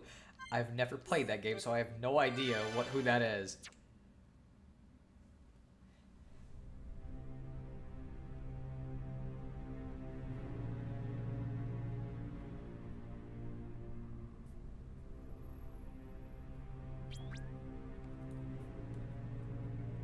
Lady Mayneth. It is not far off now. A world in which there is no need for fear. The hour draws near. Our will shall soon be done.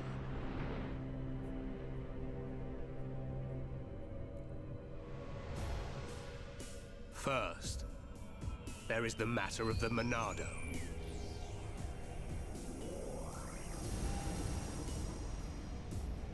Our victory can only be assured if we destroy the Monado before it's too late.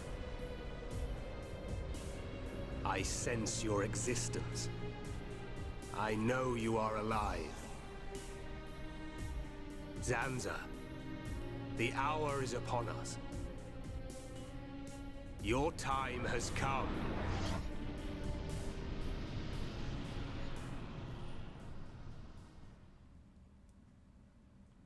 So the world is full of violence and fucking hate, so I will violently hate fuck the world. Shulk. I'm not gonna say. Shulk. Who's calling my name? Shulk, you have acquired the ability to glimpse the future. The ability to understand the law of causality, as decided by a higher power. A higher power? Like the Mechonis? Why do you desire to change the future? Why do you wish to act against their will? I do just as anyone would do. It is natural to want to change an unhappy future. If that is their will, then I choose to fight. If that is what you wish, Shulk, then you must find your Monado. My Monado? Precisely. The one true Monado.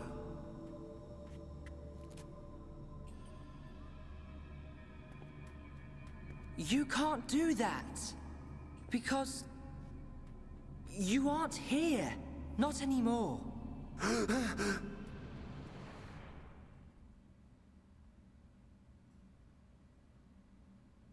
They did blow up, to be fair, Just Beast. Like, he might be knocked out, yeah.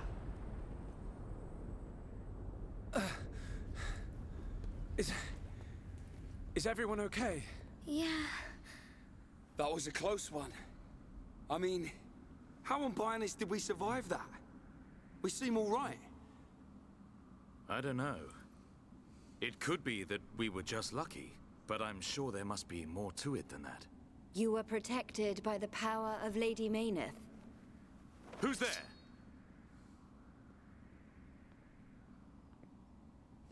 Probably the person we were going to meet here that we were told would be friendly. Hey, Machina. Are you... Vanea? Vanea? Does that mean you're Mikol's daughter? I am glad you are safe. Lady Mechonis.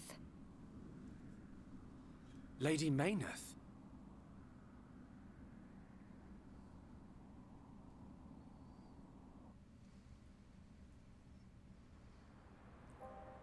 That face was sent to destroy you. I am truly happy you are all right. You're lying. Gado would never try and hurt us. Sadly, his home's memories no longer remain. The current faces are nothing more than weapons, designed to annihilate all life on Mechonis. It can't be. Faces are created by directly integrating the brainstem and metabolic organs of Homs into Mechon. Memories and emotion are nothing but a hindrance to an effective weapon. However, the early faces were experimental. Many retained memories from their former lives. This prevented them from executing their missions effectively. More recent faces have had all memories of their previous lives completely erased. Is that because of me? No, it is not your fault. Mumkar seems the more likely candidate. His attachment to us was too strong. You could say it caused his destruction. That sword one and all. You are correct. No, it's not true. Oh, my Gado. Shala? Explain it to me. I mean, why does Egil want to make us into Mechon? What's the reason for all this? In order to counter the Monado. I knew it. The Monado is ineffective against the High Entia, the Homs, against all races of Bionis. Egil suffered a bitter defeat in the battle 1 year ago. After that, he theorized that he could counter the Monado by integrating organic life from Bionis. Of course. Initially, the Monado couldn't take a Hom's life. It can now, though. It could not harm those who share the blood of Zanza. That was its sole weakness. But Zanza lifted that constraint. Those who share the blood of Zanza? Who is that giant? The progenitor of the Homs. Him? And once the friend of my brother Egil, before they became sworn enemies. It was Zanza who devastated Mechonis. What?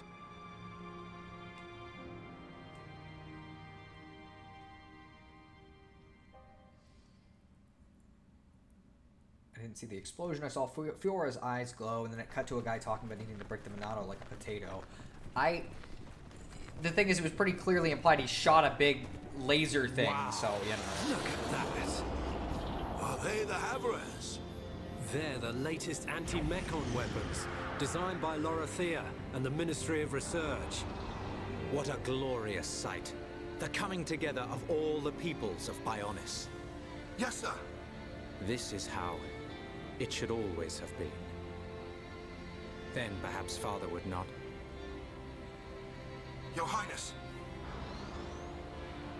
We are fortunate that Dixon informed us of the enemy's new weapon. Our defenses are ready. Today, we start our campaign against Galahad Fortress. Just beyond the fortress lies the imperial capital of Mechonis. This is a battle to determine not just our own fates, but the future of all life on Bionis. We fight for future prosperity and the glory and honor of all. Troops, advance!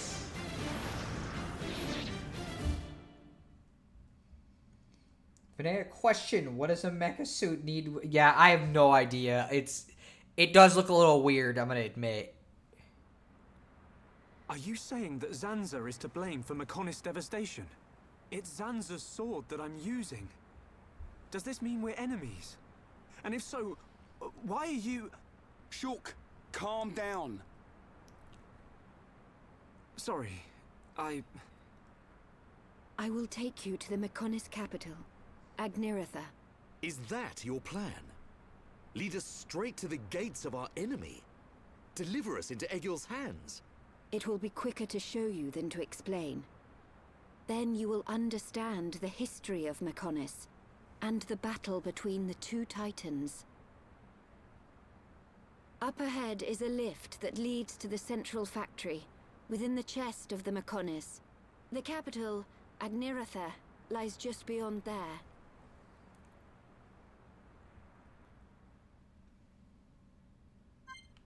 Sounds like we're close.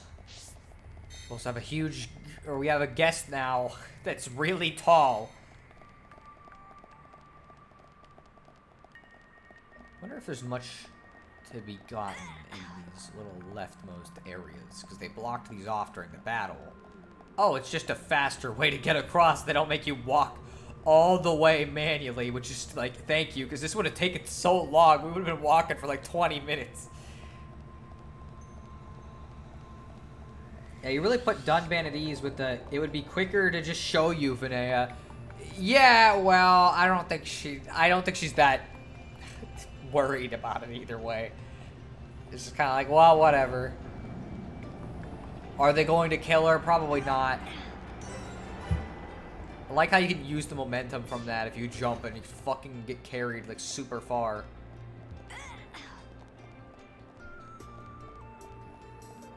Anyways, we are making it like fucking far through the Mechonis. I think it's funny that Ryan complained earlier, and it's like the Bionis literally took us so long to get to the top of, and yet it's like with the Mechonis, because most of it's just fucking like elevators and shit, they're taking us to the top of it super quickly.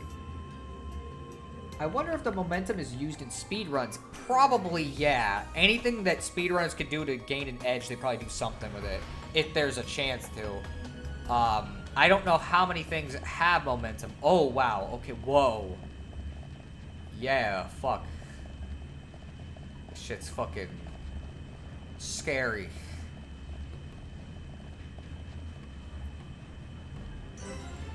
Port terminal.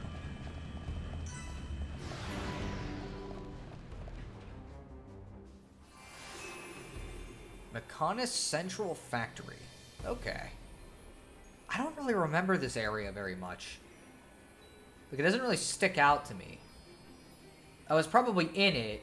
I kind of vaguely remember being here, but it's like, it doesn't stand out.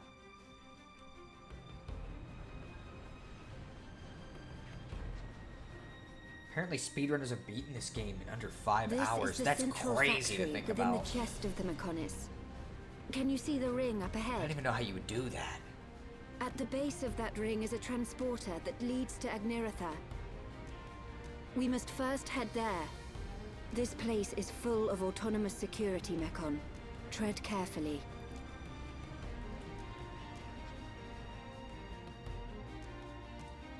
Man, clearly I didn't remember this area, considering I don't even remember this music at all.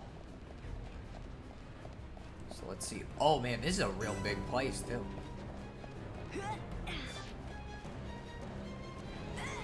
Yeah, fucking, I don't know. Speedrunners are always crazy to me, how they can sit there and play games that, like, literally take me fucking forever. And they can play them in a couple hours. But also, I would definitely not want to play a game that way, since I feel like at a certain point, like, the faster a speedrun is, the less of the actual game you're enjoying.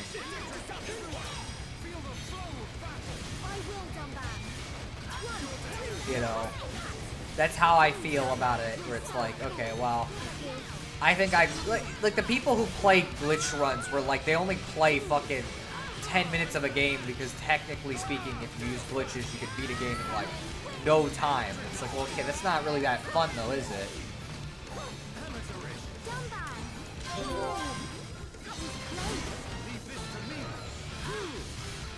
Hey, I see those rings and I want to fall through the middle of them like Arrow the Acrobat. Again, I've never played Arrow the Acrobat, so I have, like, no idea how that game actually works. Beyond, like, a little bit, a tiny bit of scene of it, basically. I can see this isn't pushing you at all. Boy, this is actually, like, quite an area size-wise, considering. I used to love speedruns because I love seeing things that I just expand your idea of what is realistically possible and just break all boundaries, but after a while, yeah, it does get a little tiresome.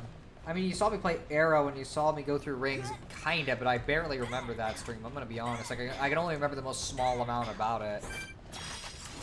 Is everybody ready? Don't hold back! I expect nothing. I know I could probably avoid these enemies, but, like, why the fuck not fight them? Because we're just chilling anyways. Yeah, sometimes you gotta get wild. Okay, let's do this. Technically, we're not going to do as much damage. But this should get us some. Oh man, I didn't realize he turned on fucking spike damage when he was toppled. Doesn't matter, because he was too close to death to really have that have any effect on us, but still. But these days, I often only watch speedrunners if I'm looking for tips or tactics to make the game easier, which makes glitch speedruns useless to me. Yeah, I've never really vibed with them in general. Like, I don't know, glitch speedruns just feel kind of like, I don't know, they just don't feel like you're really doing much of anything. You're just kind of playing a game to get through it without even playing the game, really. But yeah, I'm surprised Games Done Quick doesn't really ever do Xenoblade. I know they did Torna, the Golden Country, which is like the DLC for Xenoblade 2. But they have some games that take like 5 hours or whatever, so I don't know why they don't try to do at least like one Xenoblade game just to do it. Just because it'd be really impressive to see somebody go through the entire game in one go. Don't get careless. I will give it my all, no matter the enemy. But I don't know, maybe they're worried it wouldn't do well viewership-wise, which is possible. We win. Let us remain. Man, that M88 is the worst. I've no idea if it's like a reference to something specific. It's not that hard at all. Let's get rid of him as quickly as possible. Thanks for that guy, and then we'll go for you. So we got a guy here that wants to play, and he's a named enemy, so I gotta make sure we don't have any other shit to fight.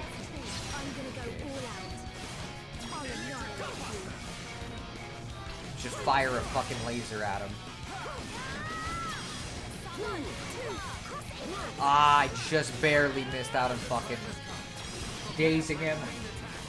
Actually, just searched up just now. They did find a Xenoblade run from GDQ. Yeah, it was Torn of the Golden Country, as I said, which it is technically a Xenoblade game, but it's like it's a DLC for Xenoblade 2, so it's not nearly as in depth. Okay, stop moving around. I want to do a chain attack. And you're about to do something, so.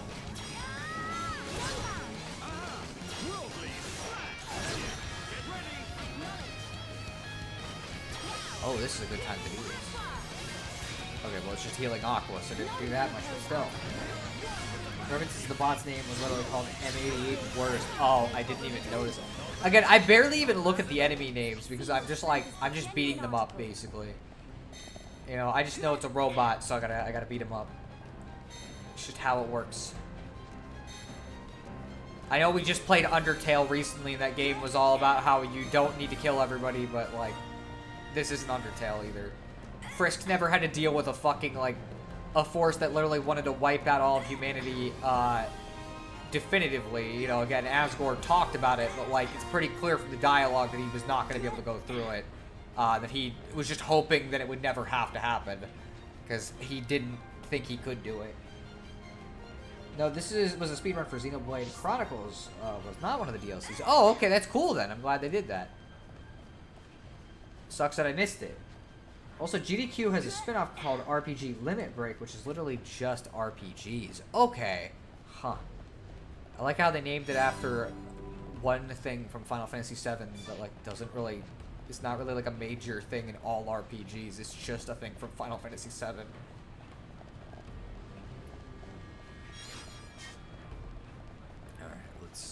Is there any particular... It does look like there's something over here. It's a pathway that goes forward, though. So we'll go this way instead first. I mean, to be fair, speedrunners do break the limits. I guess so, but I think they're meaning in a different way. You know? Also, I'm guessing most of this stream is just dungeon crawling, which... I mean... It's not like that hasn't happened before, considering we've not only had a whole stream that was just dedicated to doing side quests in Macta Forest, but Thousand Year Door had an entire stream that was also just fucking, like, dungeon crawling. Let's see if we can... okay, well, it's not even, like, it matters if you pop him or not, considering he died too quickly. Anyways, let us continue. And to be fair, the dungeon crawling would probably not be as long as this if I wasn't just for some reason choosing to fight like almost every enemy I come across. Oh, okay, thank you.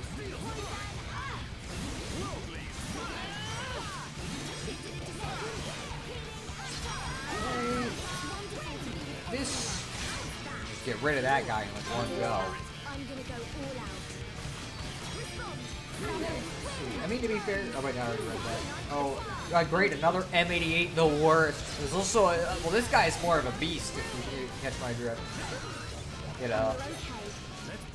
Dude, you ought to see some of the RPGs I play. I don't mind dungeon crawling and lots of fighting. Trust me, I get it.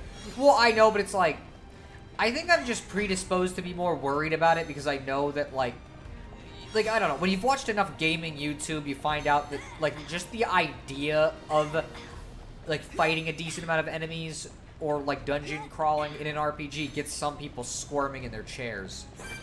I don't know why, but I guess also a lot of them would be like, well, why do you play Xenoblade Chronicles? That's a weird niche Japanese RPG. Why would you want to play that when you could just play another Zelda game? Even though I've already played most of them, so, like, you know...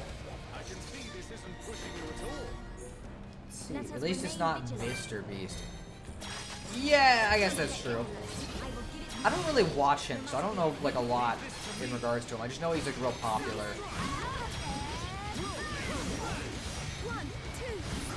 Dead. Sweet. Got rid of that guy basically in no time flat.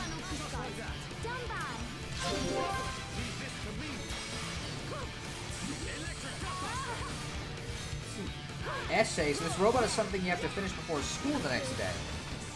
Probably, yeah. Essays were always super easy for me to write. I never had much of a problem with them. Like, I don't know. People overrated how difficult they were, because most of the time you could make an essay without even trying. In fact, I had a strategy where I would write stuff, but I would never actually look at any sources before I wrote. And I know that sounds kind of weird. It's like, why the fuck would you do that? The reason why is because you can find something to, like, basically substantiate any argument you want to make on the internet. And so it was just easier to write something first, so I knew I had a good, strong argument without having to rely on sources. And then the sources were just a bonus on top that made it look more professional.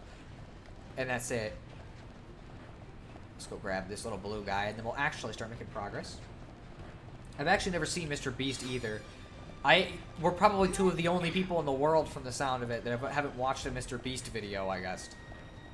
But I'm just not interested. Yeah, I always found essaying really easy to do. Yeah, it's like, honestly, I'd rather do an essay than fucking math any day. Math was way fucking harder. Especially calculus. That shit was bullshit. It was just not pleasant in the slightest. It made no fucking sense.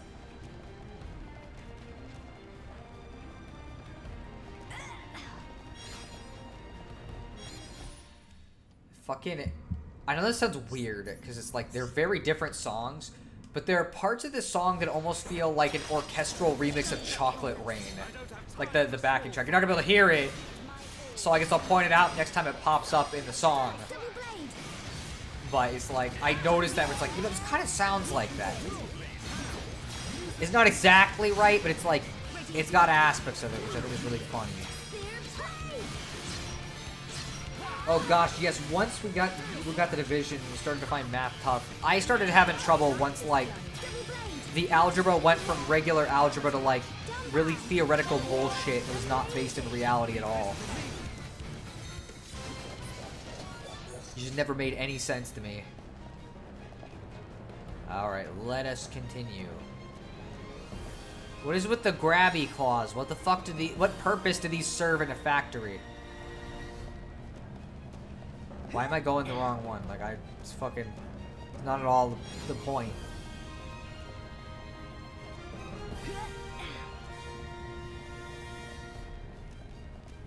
Fuck, it's not playing that part of the song yet. And it's like, it's only one small part of it, too, so it's like I have to catch it when it happens. But say, it looked like we could go down, so I'm gonna go down for... Oh, I guess we do gotta go down regardless. Were we too reckless? Hang in there. I mean, you guys are too reckless. I'm doing the strat to get down without having to do as much work. Quest complete. Looks like you can get to the upper levels if you use the lift in the maintenance wing. Okay, well, there's like a whole fucking area up then. Like, what the fuck? I guess we're climbing back up to go see what was up there then. See, yeah, honestly, math and science are like that. Honestly, a lot of the more abstract science I tend to think is made up bullshit. Honestly, yeah, Dunban and Melia just got grounded. Just be your grounded. You know, I'm not, like, the AI doesn't know that you can just latch back onto the fucking, the ladder at the end of it, you know, so they're missing out. See, it's funny, oh, there literally was no way up. I'm dumb. Oh, this is the part that kind of sounds like Chocolate Rain.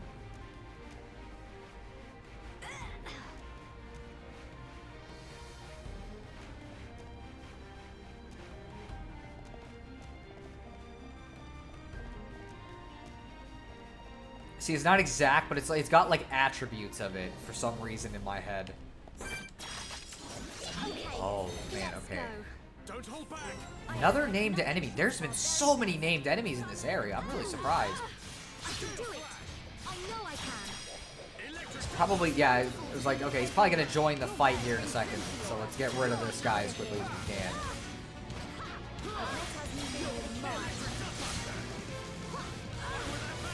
Who the fuck was targeting Melia? Oh, man. Okay, wow, Melia. Gee whiz, you are fucking not doing well. Let me... I'm not even risking him targeting Melia. Fucking... I'm getting him away from where she is because, like, the attacks have hitboxes even despite the fact that this is, like, a regular RPG.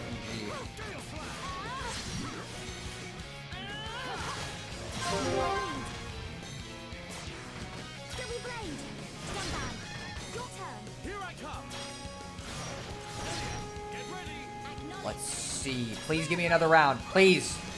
Why do you never give me another round? The science thing is something that comes up a lot when I watch MatPat. I know MatPat isn't the most credible source, but still. I mean, hey, I don't think there's anything wrong with liking MatPat. I watch his videos sometimes. Like, I like food theory a lot. I think that one's really fun. And it's primarily because it's like, yeah, it's based in a lot of, like, actual research and stuff. I think that's neat. I don't know. I think it's weird that he has such, like, a strangely divisive reputation when he really doesn't do anything that bad. Like, the dude just makes goofy theories. Even at worst, I don't know why people get mad at him. Okay, this is Galahad Fortress, and now we have Faithful Lancelots. They literally have King Arthur in this world. Maybe, but, like, maybe not. It's hard to explain exactly why, but, like, there is some shit with how this universe works in particular that brings into question a lot of what the real world references mean, whether it means that they existed in it or something else entirely that I can't say. Very big spoilers.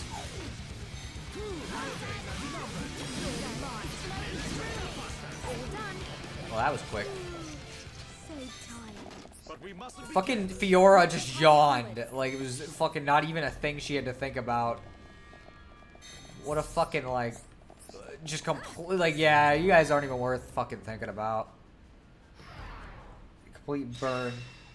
Offensive Diary? I can't even make a joke out of Offensive Diary. I don't know. I mean, like, fucking, you seen what Greg Heffley did a couple times? It's pretty offensive to me. Mainly in regards to, like, human fucking rights issues, considering I'm pretty sure some of the things he did violated the Geneva Conventions. What does this one do? Oh. Spawned enemies. Okay, let's go. Offensive found. See, I just found the offense, GSP. Thanks, Dumbo.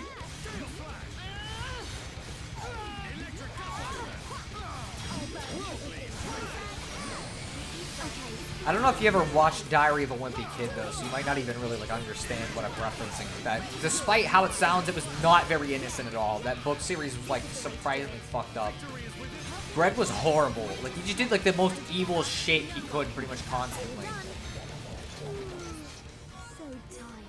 Okay, so, like, are these, like, named enemies or mass-produced face, mass-produced face? We could fight them, I guess. I don't know if there's really much of a reason to, though. But I might do it just for the challenge of it, because fuck it, why not?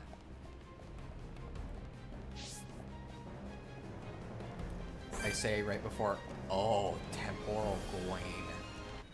Oh, man, okay, yeah, no. I'm not dealing with whatever the fuck's about to happen. This seems like a bad idea, like they're gonna fucking, all three of them are gonna come out and kick my ass, so we'll come back maybe and fight Gawain. But I'm not fighting him right now, because we are not leveled up enough for him. So maybe the over-leveledness is about to not be true. I think they just found offense in Lancelot being called faithful. Okay, wow. I guess that works. Gawain, okay, yeah, yet another King Arthur reference. They seem to have a lot. It's fucking strange. I also think it's fucked up that, like, my mind recognizes these less from King Arthur and more Sonic and the Black Knight. Not bad. Not bad at all. Let us hurry onward. Okay, there's a little side room. Let's go see what the heck is in here, because there's a lot of random shit. Oh! Defeat Beautiful Vagel in the storage depot. It's probably a named enemy. But let's see.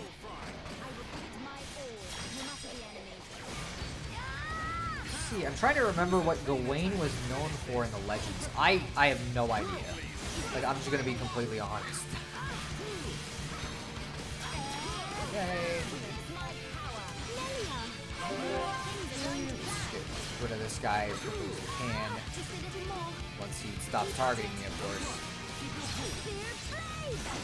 It didn't really matter. By the time he stopped targeting me, the battle was over.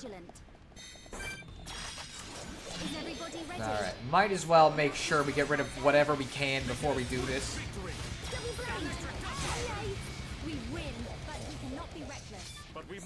Lancelot, like I said above, was known for having an affair with Arthur's queen and indirectly leading to the end of Camelot. Galahad was the most pure knight IRC, I think.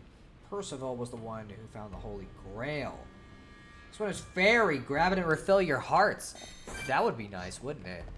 Oh, man. Freaking, why is it always gotta be ones with freaking spike damage? I hate it.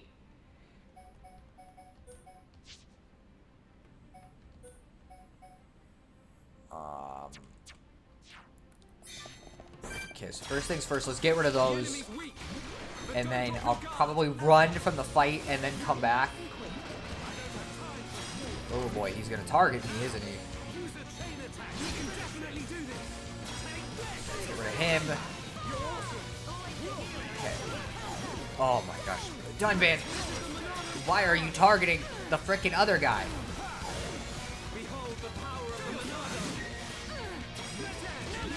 Lower his defense real quick. Hey, sir, I did not say you could do that. Okay, they are getting... Okay, whoa there, partner. Beautiful what now? Oh, what was his name? Let's see. Beautiful Vogel. Okay, let's just get rid of him quick. Okay, well... Yeah, that's about what I expected. Alright. Oh, man, okay. Monado Purge.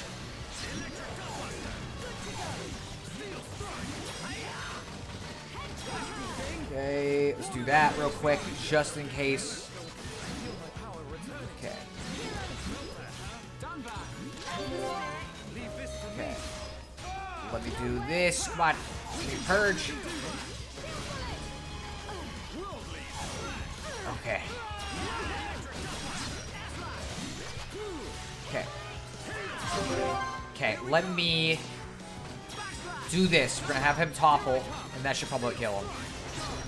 Oh, it didn't kill him. But, just have her fucking do that. That wasn't hard at all. Why was Gawain so fucking ridiculous then? What the fuck? Why was he so high leveled? See. Yeah, I looked up Vagel to see if it's another King Arthur reference. The only connection I found is a listing for King Arthur Bakery that sells bagels. So, yeah, you never know. Maybe they're fans of this very obscure bakery.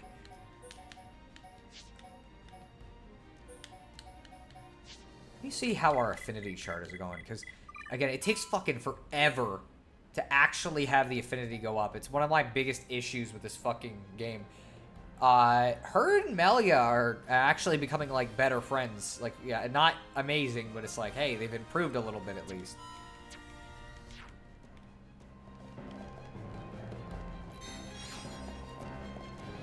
Let's go grab this ether real quick as well. Might as well.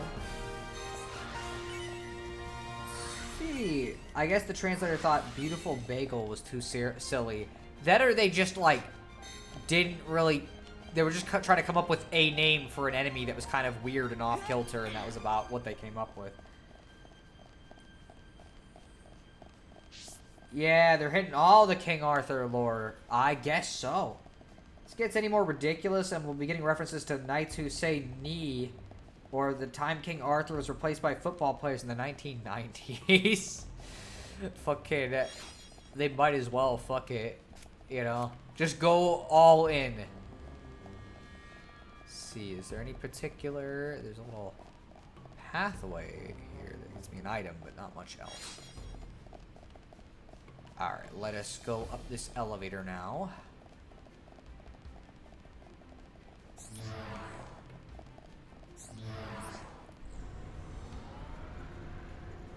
Alright. This fucking area has so much verticality to it. Although I'm glad it's less like Mechonis Field, because Mechonis Field was just kind of a lot of weird interlocking layers that were kind of fucking with me a little bit. Central warehouse, okay. Let's see, is it behind me? Nope, okay. Let's see, you should be able to get to the upper levels through the Mechon factory, okay. I mean, I'm gonna go through the... I'm gonna actually explore first. That's a big guy. Synchronized Gaheris. Okay, let's go. Okay, and we got another offensive diary that's teaming up with him.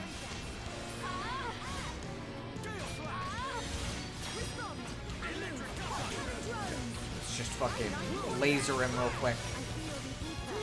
The quicker we can get rid of this. Oh, don't tell. Okay, I was gonna say, don't tell me he has spike damage. Now I think about it. Man, you are fucking. Oh man, this guy's actually got a lot of fucking... Oh my... no we are not right now. Hello. Thank you for following me while you fucking hit me because I'm trying to put my weapon away. We might die here depending on how much... Okay. Speaking of weird takes on King Arthur, I still have not seen Fate's Stay Night. Yeah, I've never really been that interested in Fate. I'm gonna be completely honest. Like, it doesn't look that fun to me. Okay, I'm gonna fight that big guy. Well, I don't even know if I can beat the big guy. Huh? What? What do you mean we targeted? He started targeting us. Like, how the fuck did he use taunt on us from that far away? Okay, there we go. If we could fight that named enemy without that guy joining, that'd be really nice. I had to look up Harris, but yep, another Arthur reference. They must really have something for King Arthur then. There's no way I'm gonna be able to beat that fucking thing. Like it's level 65, and like the big enemies are already hard, even if you're a couple levels above them, much less fucking several below. Okay, let me see if I can get Gaheris to go this way. Okay, hopefully we'll stay out of the path of him so that we don't start having trouble. I guess that's what he's synchronized with. Some people really love Arthur. I guess so. Fuck it.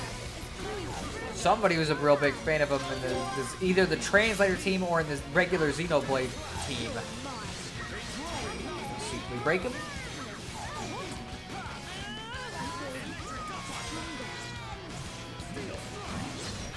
Oh! Oh, we don't have a chain attack, unfortunate. Okay, still targeting me. Let's do lock on. Because I actually would rather him target me right now since Dunman's having some trouble. Laser him. Okay, now I'm good. You don't need to keep targeting me.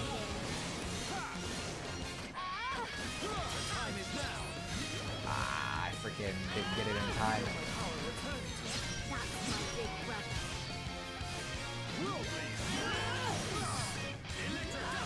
I'm just kind of worried. But he's sure fucking starting to cause problems. Just try to do what we can here. Oh, yeah, that is without a doubt going to kill him unless Melia does a lot of healing.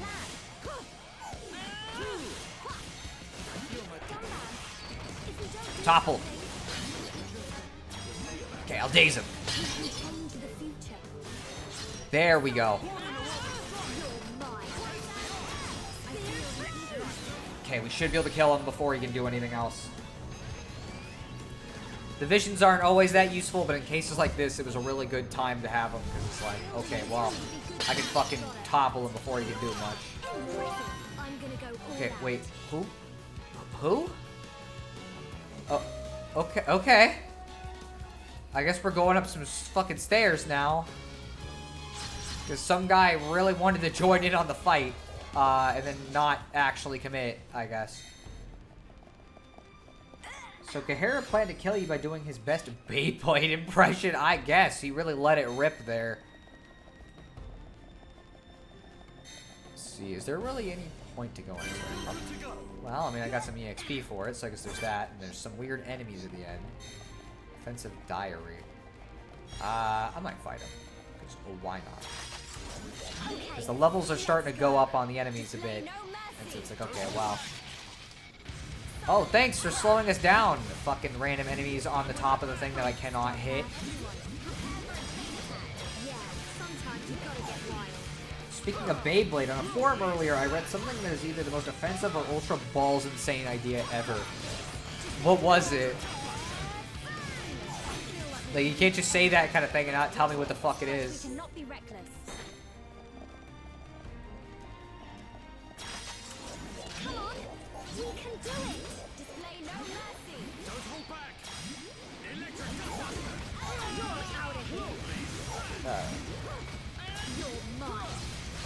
Yeah, this definitely is a stream of almost nothing but dungeon crawling, considering, because I'm not planning to go for that much longer, really. I'm not like ending it right now, obviously, but. Okay, there we go. They do give us a lot of EXP. Let's see. Apparently, a recent season of Beyblade, they had a flashback and showed that the way Moses parted the Red Sea was by using a Beyblade. What the fuck? I don't know how to feel about that, I'm gonna be honest. It's just kind of like a strange thing that was done. You know, but I don't know. It's weird, that's for sure. Yeah, I guess probably won't be doing any other major story stuff, but it's not like there hasn't been stuff that's happened so far in the story. Okay, yeah, no, I can't do it that early. It doesn't keep track of where if his back was to you when it did the attack, but you know, it's not a big deal because I'm probably going to be playing it again on Wednesday as well, since like, you know, I'll actually be probably moving these permanently to Wednesday starting this week, instead of having Sundays be the day I stream. Not because Sunday's a bad day to stream, but just because I'm moving it to Wednesday. It's the best day for me to do it. And I'll probably announce that on Discord as well, so people are at least aware of that. Is everybody ready? Don't hold back. You know.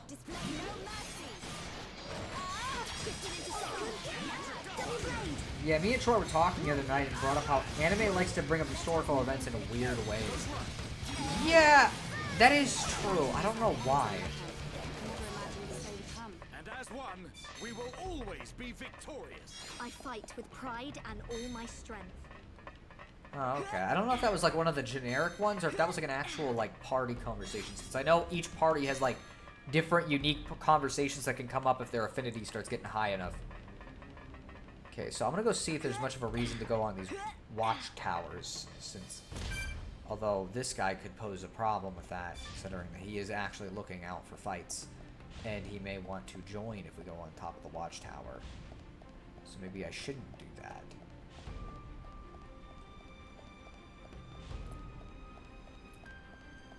Because there is a lot we can theoretically do here, but I don't want to fight that fucking enemy because it looks really tough.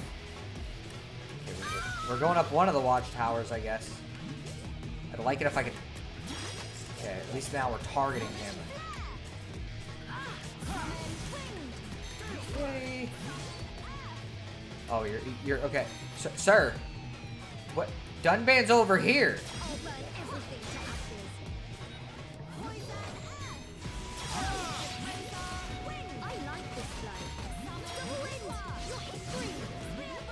This is weird, but okay. Let's see, my best guess is that anime/manga writers think that connecting something to history makes it more special or something. Maybe, I don't know. Because it's hard to tell what they're thinking with it specifically, because like obviously I'm not Japanese. Alright, let's continue.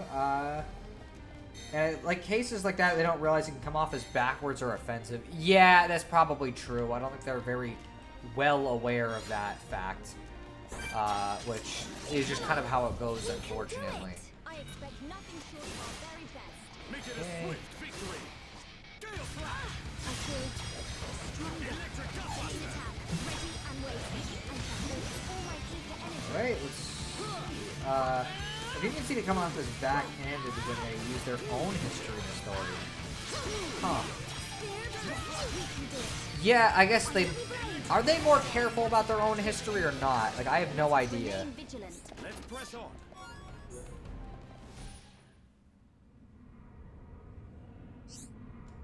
Oh, another thing for fucking Kazat, huh? Also, we never found that fourth fucking memory, so it probably was on a lower level that I didn't actually see, which is unfortunate. Main factory gate. Wow. Cool. Getting some free EXP for doing that, so I guess it's not necessarily not worthwhile to do. There may be a thing to opening this. Let's see. Collect electrical fuse. Oh, okay. I see. So we got 3 objectives that need to be done, and they all spawned after I did this instead of before, which I probably would have preferred they do that.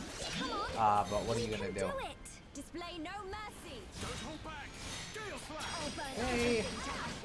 Electric gut Do this. Ready and waiting. Agreed. Begin. Let's see if he. Double wind. Electric gut See if he'll topple him. So I bet, you know, you can topple him. You have a topple art.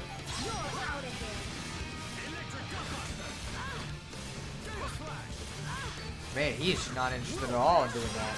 So this guy is just gonna keep targeting me, I guess. What I'll do... I was gonna do a chain attack, but maybe I shouldn't do that until we got these guys up, because otherwise it's just gonna be me and the chain attack. Right. Ah, shoot. Fuck. Leave it to me. Spear break. Almost there. You must suffer more. Okay. Okay, well, Bearman will get some extra damage in, but not great. See, when Troy and I were discussing this, the example that came to mind was this anime I really like called Hikaru no Go. It involves avoiding possessed by a ghost of a dead Go player to play long ago. At one point, it's mentioned the ghost once possessed someone named Hinobu Shusaki, who it turns out was one of the greatest Go players in history. So I was like, wait, isn't that basically saying that Shizaki was a cheater who let a dead guy play all those matches for him? You know what? Yeah, fair point, I guess. That is a bit of an odd implication, isn't it? Strange. Okay, so we're gonna go on top of this watchtower, which I may have to wait for this guy to pass, unfortunately. Oh boy. We'll try. Boy, that's not a good way to start the fight, is it? Go behind him real quick.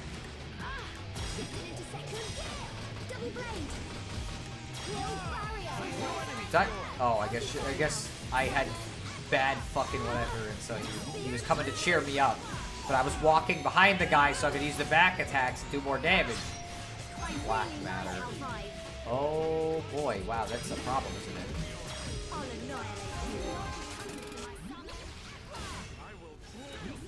Okay, that got him targeting me a bare minimum, so I guess that's something.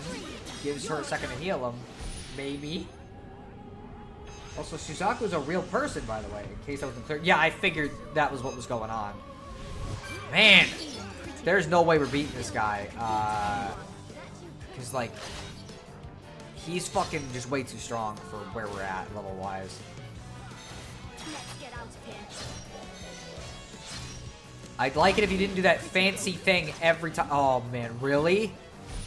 Really? That is actually kind of garbage. Oh, we're guaranteed fucked now. Yeah. Like, I'm not gonna be able to get away because he's just gonna shoot me, so it's like, it doesn't even matter. Yep. And what gets me is that the authors of the manga were both Go enthusiasts who knew all the history, so I guess they just didn't see anything offensive about it. Yeah, I guess sometimes you have to or you call a spade a spade. Oh my, just be... You're grounded. This is the third time so far this stream you've been grounded, just be... Okay, you shooting us? Is that what's going on here? You are. Really be nice if they weren't able to target you from like a mile away, but like, what are you gonna do?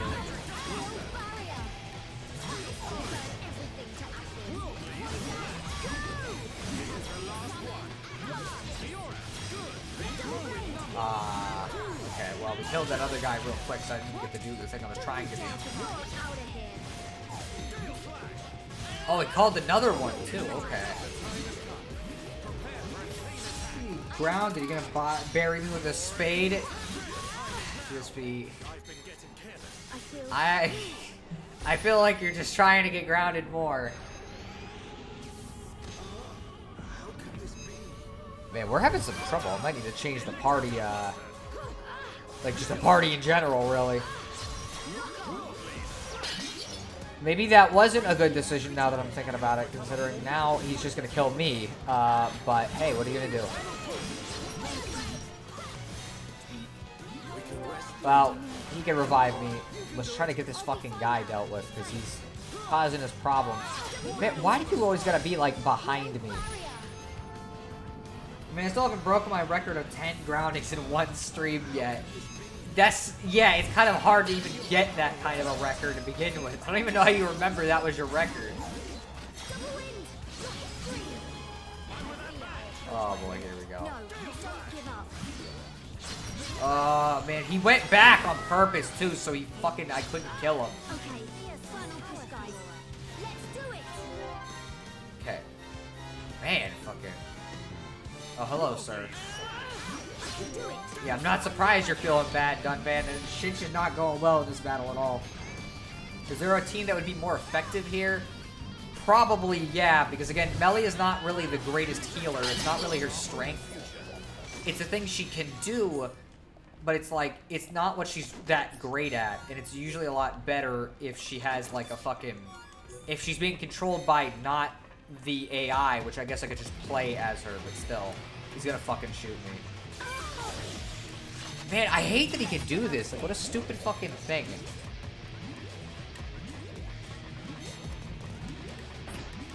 Alright, there we go.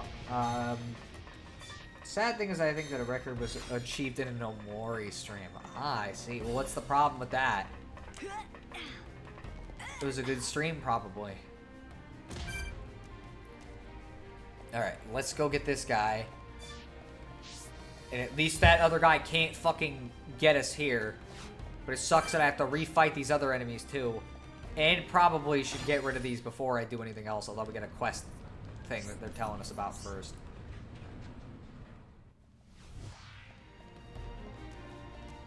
We're never gonna agree on Omori, it seems like. Although I guess Omori is divisive, but it's like, it's not for the reasons that you say. It's divisive because it's popular, and it's a quirky Earthbound-inspired RPG, so automatically to some people that just makes it bad on a fundamental level. It doesn't even matter what it did or didn't do, because it's a fucking Earthbound-inspired RPG that explores themes of like depression. Automatically, it's just a bad game to some people. It's like, I've never understood that. Nitro Rad said this in his Omori video, and I agree with it. It's like, just as you can make 1,000 games about a guy jumping around, you can make 1,000 games about human emotions. I don't know why it's suddenly a problem when it's like a slightly quirkier RPG, but okay. I think part of the reason why I'm bothered about that is because inevitably my game is going to be called an Earthbound-inspired RPG, even though it's like, realistically, I can't really say it's even inspired by Earthbound much. Like, it's not really where the main inspiration comes from at all. But people are going to call it that because it's pixelated, it's an RPG, and it's got some goofy humor. And so it's an Earthbound-inspired RPG automatically, because there are no other RPGs that existed that have those attributes. It's not like there's another really big one that I played on stream that has very similar attributes to all of that. That also has mechanics that are slightly closer to what I'm actually making.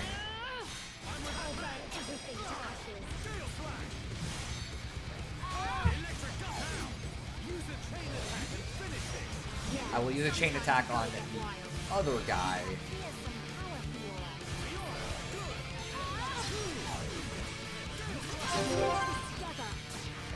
Let's go. Try to get rid of him as quickly as we can. I'm gonna do this one, actually.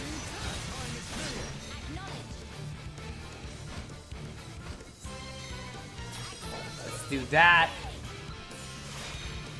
Is this a good way to end it? Yeah, I've met some people like that. Instead of goofy humor, you should have more Donald humor. I was never that into to Donald, honestly. I think I vibe with Goofy more. Oh, target me! Target me! Man, this guy's level 64. What the fuck? Suddenly now we're actually under leveled, which is weird. Oh boy, here we go. But yeah, the thing with emotional stories is I think it's just really easy to screw up and lose people. I just don't even think this is that. I think it really is just down to, like, some people just don't like it on concept, basically.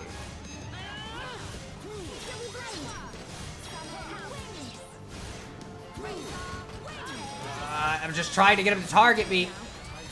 Ah, he's dead. It's over. Okay, let me pick him up. Get up, done man.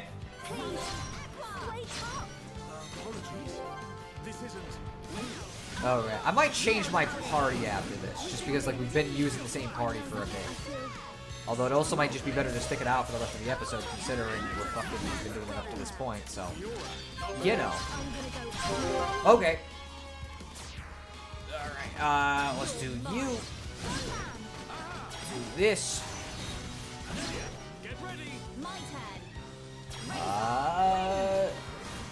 Man. Part of the problem is, again, I don't have high affinity, so I'm, like, kind of playing with fire every time we do stuff like that, but we did manage to beat him, so that's good. So tired. Not bad.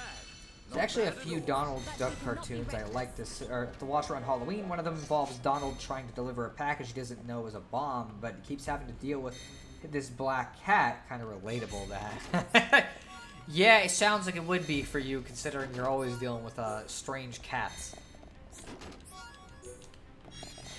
Alright. So let us walk back there. Stream's not going to be too much longer after where we're at. As I said, I'm not planning to go for as long today as I have sometimes in the past. Which doesn't bother me too much. He might target us. Yep. And he's going to do something that'll hit us and then have us enter the fight no matter what. I think it's dumb that he should... I don't like this enemy, basically. I feel like it's a dumb enemy. Shouldn't be here.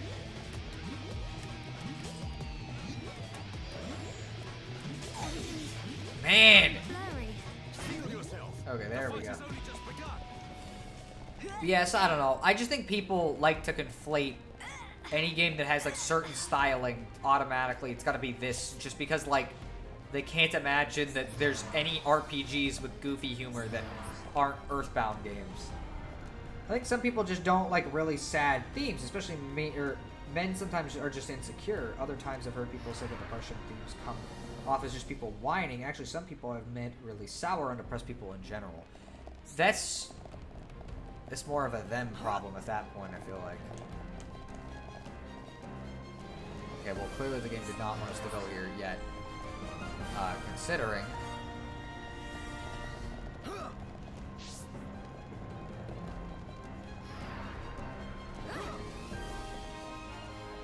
Okay. But yeah, it's like, I don't know, that might be it, but again, I don't think it's just that some people don't like sad themes. I really do think it's just like, some people refuse to acknowledge certain games as being good fundamentally because they're about that. Like, I don't think it even really matters at all. Specifically, I guess, yeah, it might be kind of what you're saying, though, like, yeah. They don't like themes of depression because they're fucking insecure or something. And it's like, I don't know, it just seems kind of weird. Because human emotions are built for a lot of different things. It's weird that they're making us go down, if anything. But again, there might be just a switch we gotta press or something. Fiora, your body disappeared. It happens. Melia, I wouldn't jump on something like... Melia, what are you doing? This isn't the Olympics, Melia. What the fuck? Are you practicing for fucking... your track and meet? You fucking... Like, what the fuck? What's past here? Is there anything of value? Kinda. Blue.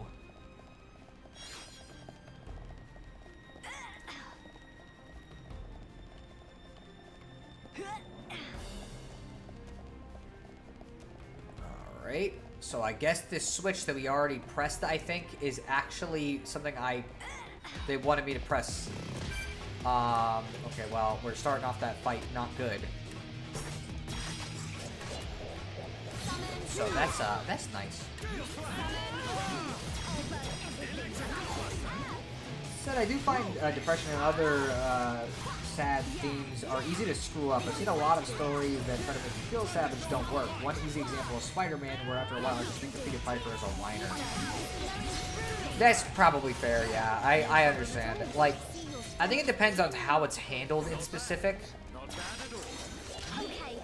But, like, I don't know. I like things that explore human emotions, you know what I mean? Because it's like, everybody's got some kind of emotions. And it's like stuff like that, it's just fascinating to me, I guess, you know, like seeing how other people kind of convey these feelings through stuff. But, that's just me. See, I found a lot of offensive diaries here. What are these diaries? Contain some teen girls / fan fiction? Yeah, maybe she's a real big fan of Jeff the Killer.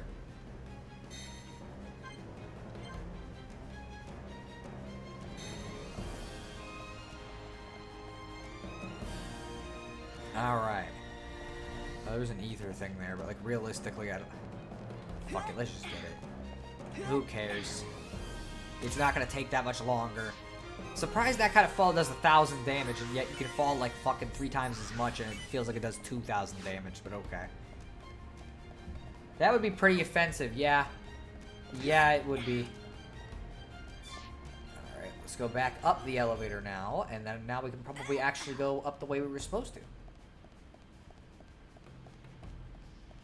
Okay, let's head up. But yeah, I kind of remembered this part of the game being like this, where it's like, there's a lot of dungeon crawling for a while, because it's the last chunk of major challenges the game is going to throw at you in terms of, like, major exploration stuff. So, like, of course, they're going to start fucking... They're going to start making you actually do dungeon crawling more than, like, a couple times.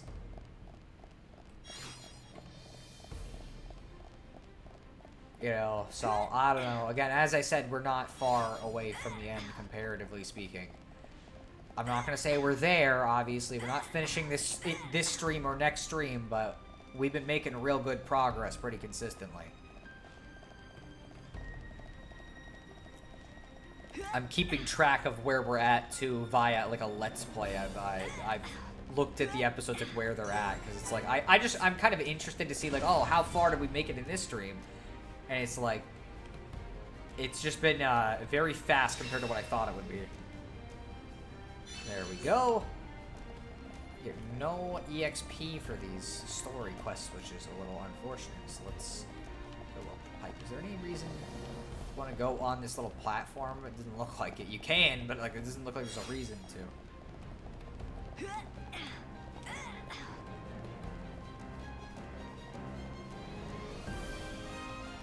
Go get this blue guy up here. I think it's funny that I'm so insistent on grabbing these when, like, realistically, I haven't even sold most of the ones I could sell. But, like, at the same time, it's like, well, I don't know, it's blue and it's shiny, so I want it. It's just how it is when you're exploring in video games. Okay, let's go up this ladder thing.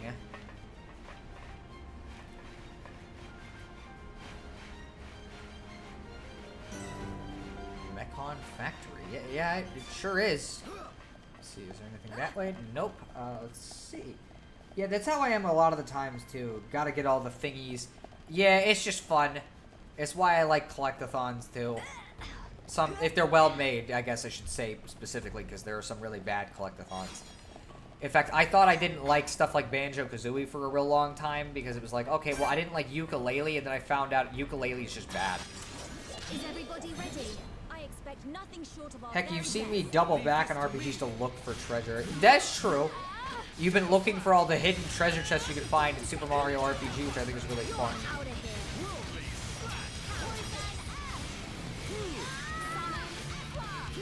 Wow, that fucking got him down, didn't it?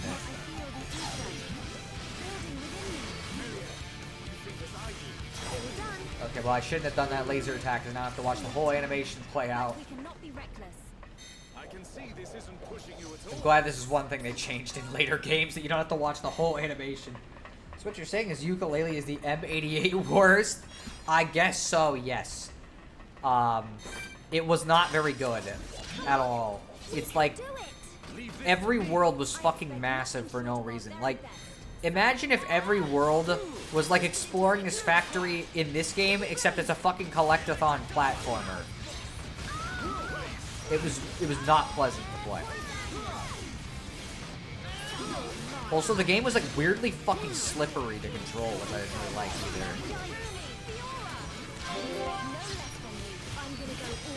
Just kill him right here. There's a lot of enemies in this fucking this little area here. I expect nothing short of our very best. Make it a swift victory.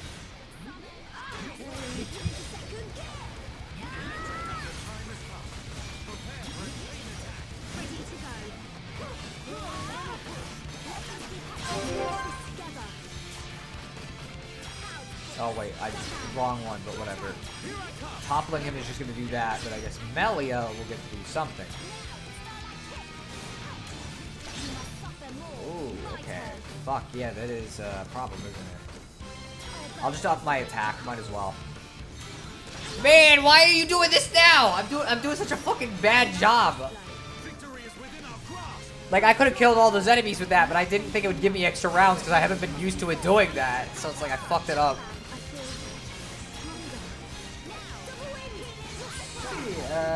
Yeah, I've heard about Yooka-Laylee. It seems the only person who liked it is Cat Icarus. Pretty much, yeah. His opinions are always kind of odd. I've never played Banjo-Kazooie myself. I liked it. It's very clunky, though. Like, kind of like what you would expect from an N64 game. Which makes it hard to go back to if you never grew up with it, I think. The music was really good, though. I don't hate collectathons. I love, been loving that Spyro the Dragon, but it's not a genre I'm that into. I vibe with them as long as they're well made. Oh, okay, yeah. Give me a sec. We're starting this off with tension. We're not fucking having the game take our attention away just because it wanted to start a quest. Oh, okay, I didn't expect that. Defensive guard. Finally a name that makes sense. Yeah, it's like the first. Well, that in crisis response unit does seem like a pretty normal name to have for like an enemy. Let's oh man, okay. He is having trouble. Probably should have picked a different party because we're starting to have trouble. And there's Dunban's not good with large groups is another problem. His whole thing is he's supposed to be with like smaller groups, and Ryan is for bigger groups. But I didn't expect there to be two other enemies that spawned when we did that. So it's like, well, shit. Okay, let's have him target me at least so we can get some of the heat off Dunban. But like, oh. Okay, let's see if we can get him up. Get up, Dunban. Okay. But yeah, so it's like, that's the thing is like, if I would have known it was going to spawn two enemies, I probably wouldn't have fucking done that.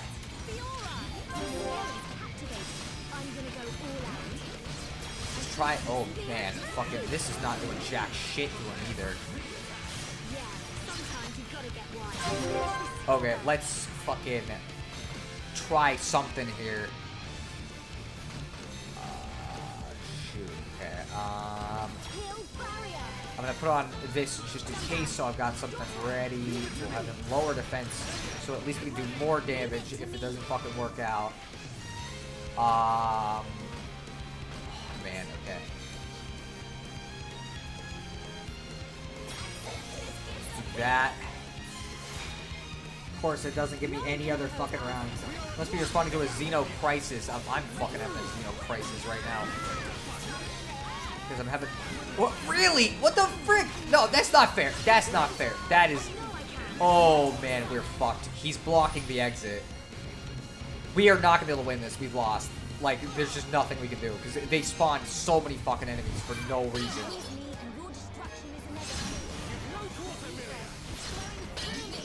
Okay, let's fucking try to do something here. At least not give up completely. Oh, man, this fucking sucks. Oh, man, yeah, we're fucked. It's over. Because Mellie's about to die because she's getting targeted. Yep. Oh, boy. Yep, and they're all targeting me now. Yep. That did not go well. The heck is a handbin? It's like you could run now. It's too late. I lost because you could see the bar is empty. So like they can't revive anybody, so we lost.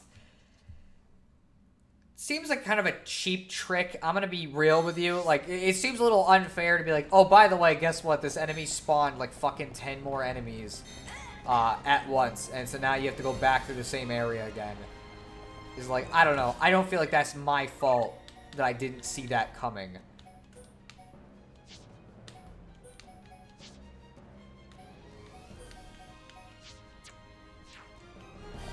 Because it was just a little bit stupid.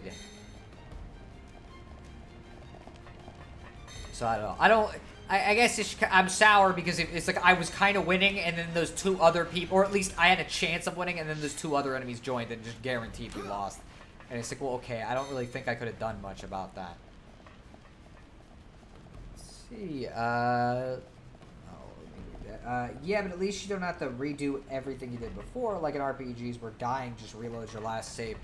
That is true. That, well, I still gotta fight this thing, I guess, but whatever. I don't want anyone dying out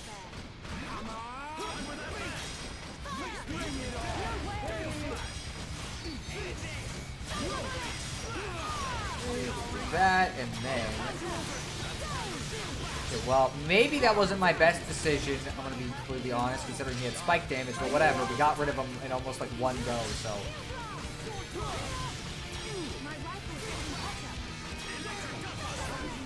There we go, he is done.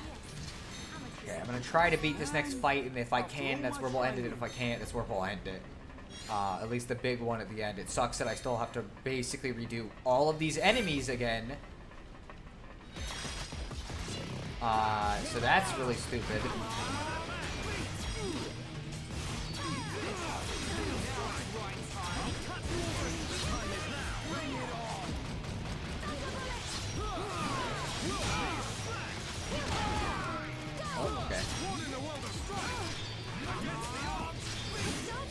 This. There we go. Let's hit him too, so that's good.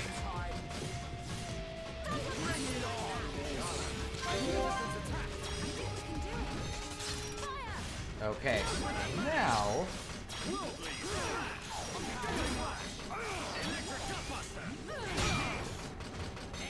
just fucking massacre that guy in like one go, basically. Okay.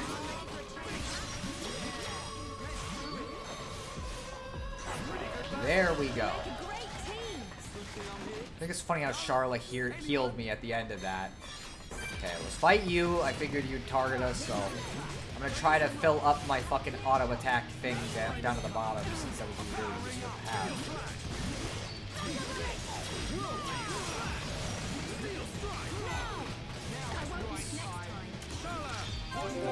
Continue. Okay. Oh, that fucking filled our thing up really quick. What the fuck?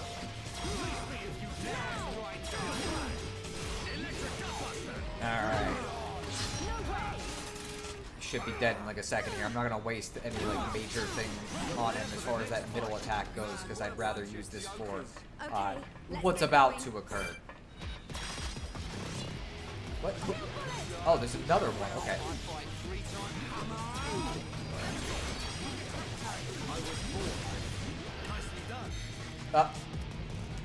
Well, there he goes, I guess. Fucking, he's dead regardless.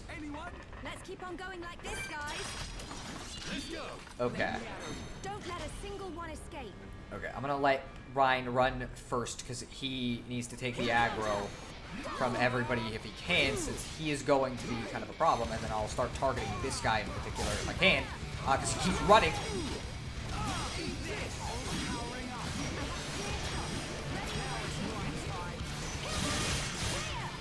Okay, and that does a decent amount. I do not need to get everybody targeting me, so that's a problem. Okay, well that just dazed him and that didn't do much else, did it? Okay, so maybe it wasn't my best strat to fucking do that combination of attacks.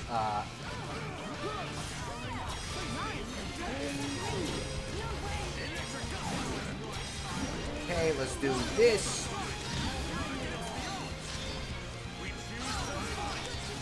I just need to get rid of these. Oh man, we are actually having more trouble right now than we were earlier. I don't know if I'm gonna be able to beat this because Charlotte's for some reason just fucking like kind of dying. Why is everybody targeting her? I might have to fucking run from this. Like, literally, like the problem is there's just too many enemies. Like there's nothing you can do when you have like fucking 20 enemies targeting you at once. Don't attack me. Come on, please. Okay. A suicidal fairy. I never thought I'd see the day. Oh my gosh. But yeah, it's like, I don't know. Xenoblade combat is not designed around spawning fucking 5 enemies, all of which are very high level for you to deal with. And so it's like, it's not even that this battle would normally be hard. It's that it just... There are 2 enemies that are not supposed to be in the fight that keep roaming into the fight before I can do anything about it. Why are they still chasing me? We've run like a mile away. You know, so it's like, I don't know, it's just weird that they set it up like this, where it's like, yeah, realistically, there's nothing you can really do about it because those 2 guys are going to run into the fight no matter what. I hope it doesn't spawn both as... In fact, it's 3 guys that ran into the fight, so literally the fight is 6 enemies in a technical sense. This fucking... Okay, now we can kind of target some... Well, no, we can't. Never mind. Because it's fucking... I guess if we stay over here, maybe we can do something, but, like... I don't know, this is just a fucking bad fight. Only now I notice how the fucking long Gunman's sword is, and I wonder who's bigger, Gunman's or Sephiroth's. Probably Sephiroth's.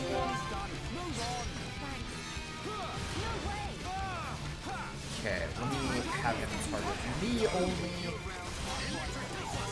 I'm gonna do a chain attack on him the second we can to try to get him down as much as I can. Okay, let's see. Why are they fucking targeting Charlotte? Oh my...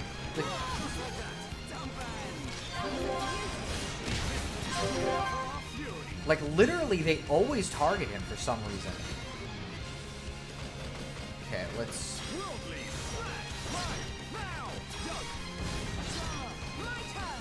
Okay, we're gonna do a heal round. See if we get another round. We do. Okay.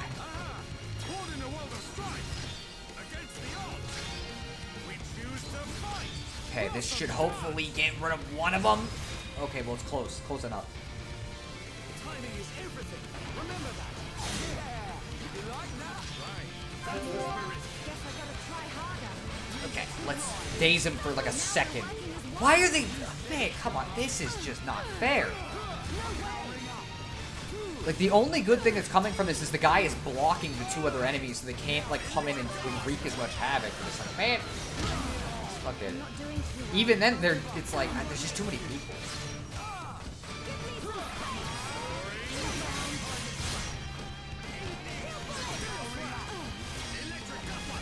Okay, let's see if I can fucking get that chain attack built up again. Let's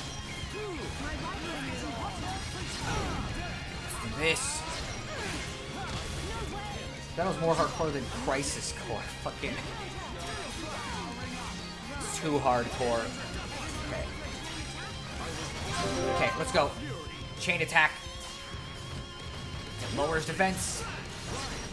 Do the same thing. Have Charlotte fucking heal everyone just in case, and then if we get another round, I'll do Blossom Dance, and if not, I'll do Blossom Dance. Because we have attack up and defense down on him, so this is the best time to do this. Okay, fuck. Okay. Fuck, come on.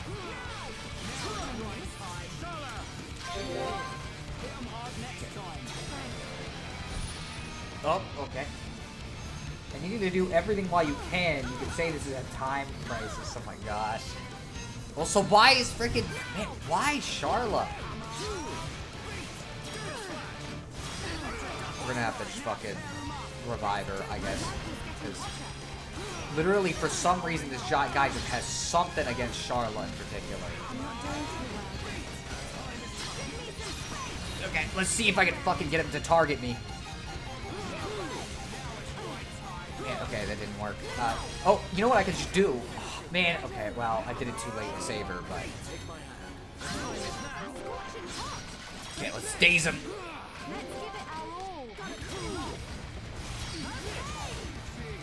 Okay, well, I couldn't fucking break him, but it is what it is. Okay, I'm gonna save this until we get a chain attack. See if I can topple him. I'm gonna give it one more shot.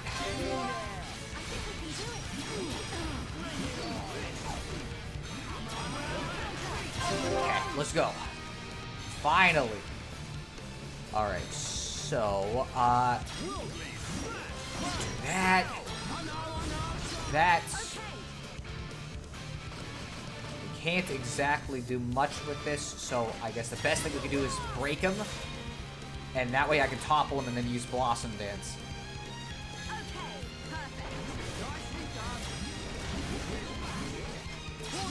There we go. Done. Tend to your wounds before we move on. I thought we were done for. Boy, that was crazy. Even the characters are commenting about how freaking hard that was. Okay, let's okay, this is the correct way. So I'm not gonna end the stream yet. I'm gonna go check what's over here and then go a little past it just in case, because when we reload the save later, it might spawn those enemies again, and I do not want to fight all of that again.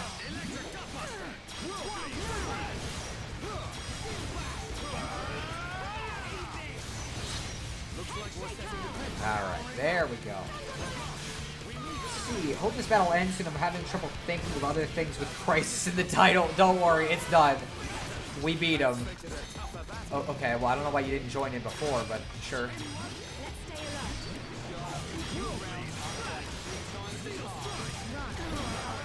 Just fucking, just go nuts, basically. Just go completely ballistic at the beginning of that.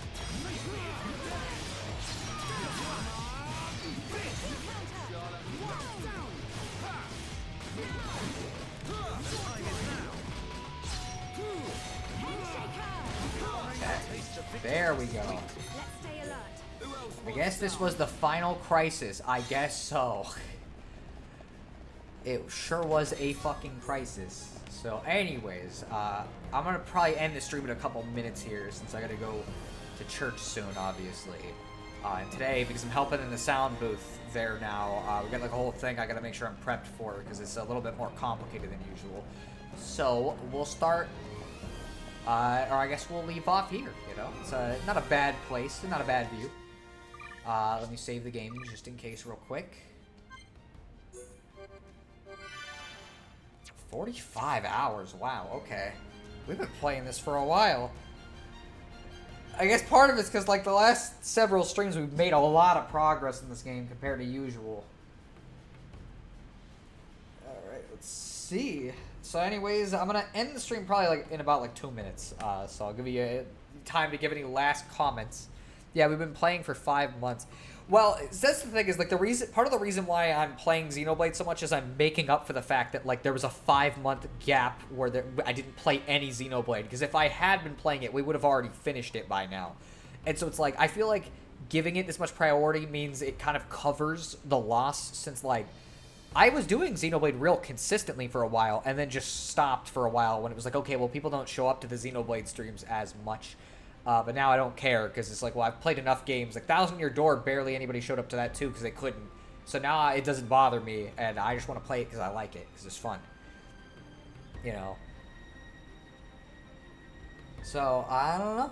It's been nice, and again, we're getting closer to the end of it. I honestly think we're gonna beat it potentially either before, like probably before November ends if we're going at this rate. I don't know that definitively. Maybe there's more to it than I'm thinking, but I think it's not impossible that we finish this before the end of November, because we're getting pretty far now. Yeah, it's like whenever you play a game people like, they buy it and don't want spoilers. Pretty much, yeah. That's always the thing that happens with it, is like, I sell people on the game, and then they don't want to. They're like, well, I don't want to watch the streams now because it's gonna spoil me on the game. And I guess it's good. It means the streams did like a good job of showing why I like this game. But it's like, it is just so funny that it's like every time I do this, it's like, man, shoot. So I might have a solution in the Discord screen audio issues soon. I have a laptop I bought a long time ago that could work. I just have to wait for a power supply to get delivered. I remember you mentioning that before, we'll see how it goes, you know. We'll do some anime at some point again. I gotta get used to the work schedule, so like we're not gonna do it right away, but I don't mind doing it. I think it should be fun. But yeah, with that being said, I think I'm gonna get going here because I gotta go to church. So thank you for joining me on this Xenoblade Chronicles Definitive Edition stream, where we made it through Mechonis Field and then a chunk more of Mechonis. So a little bit of story, but it was mainly dungeon crawling.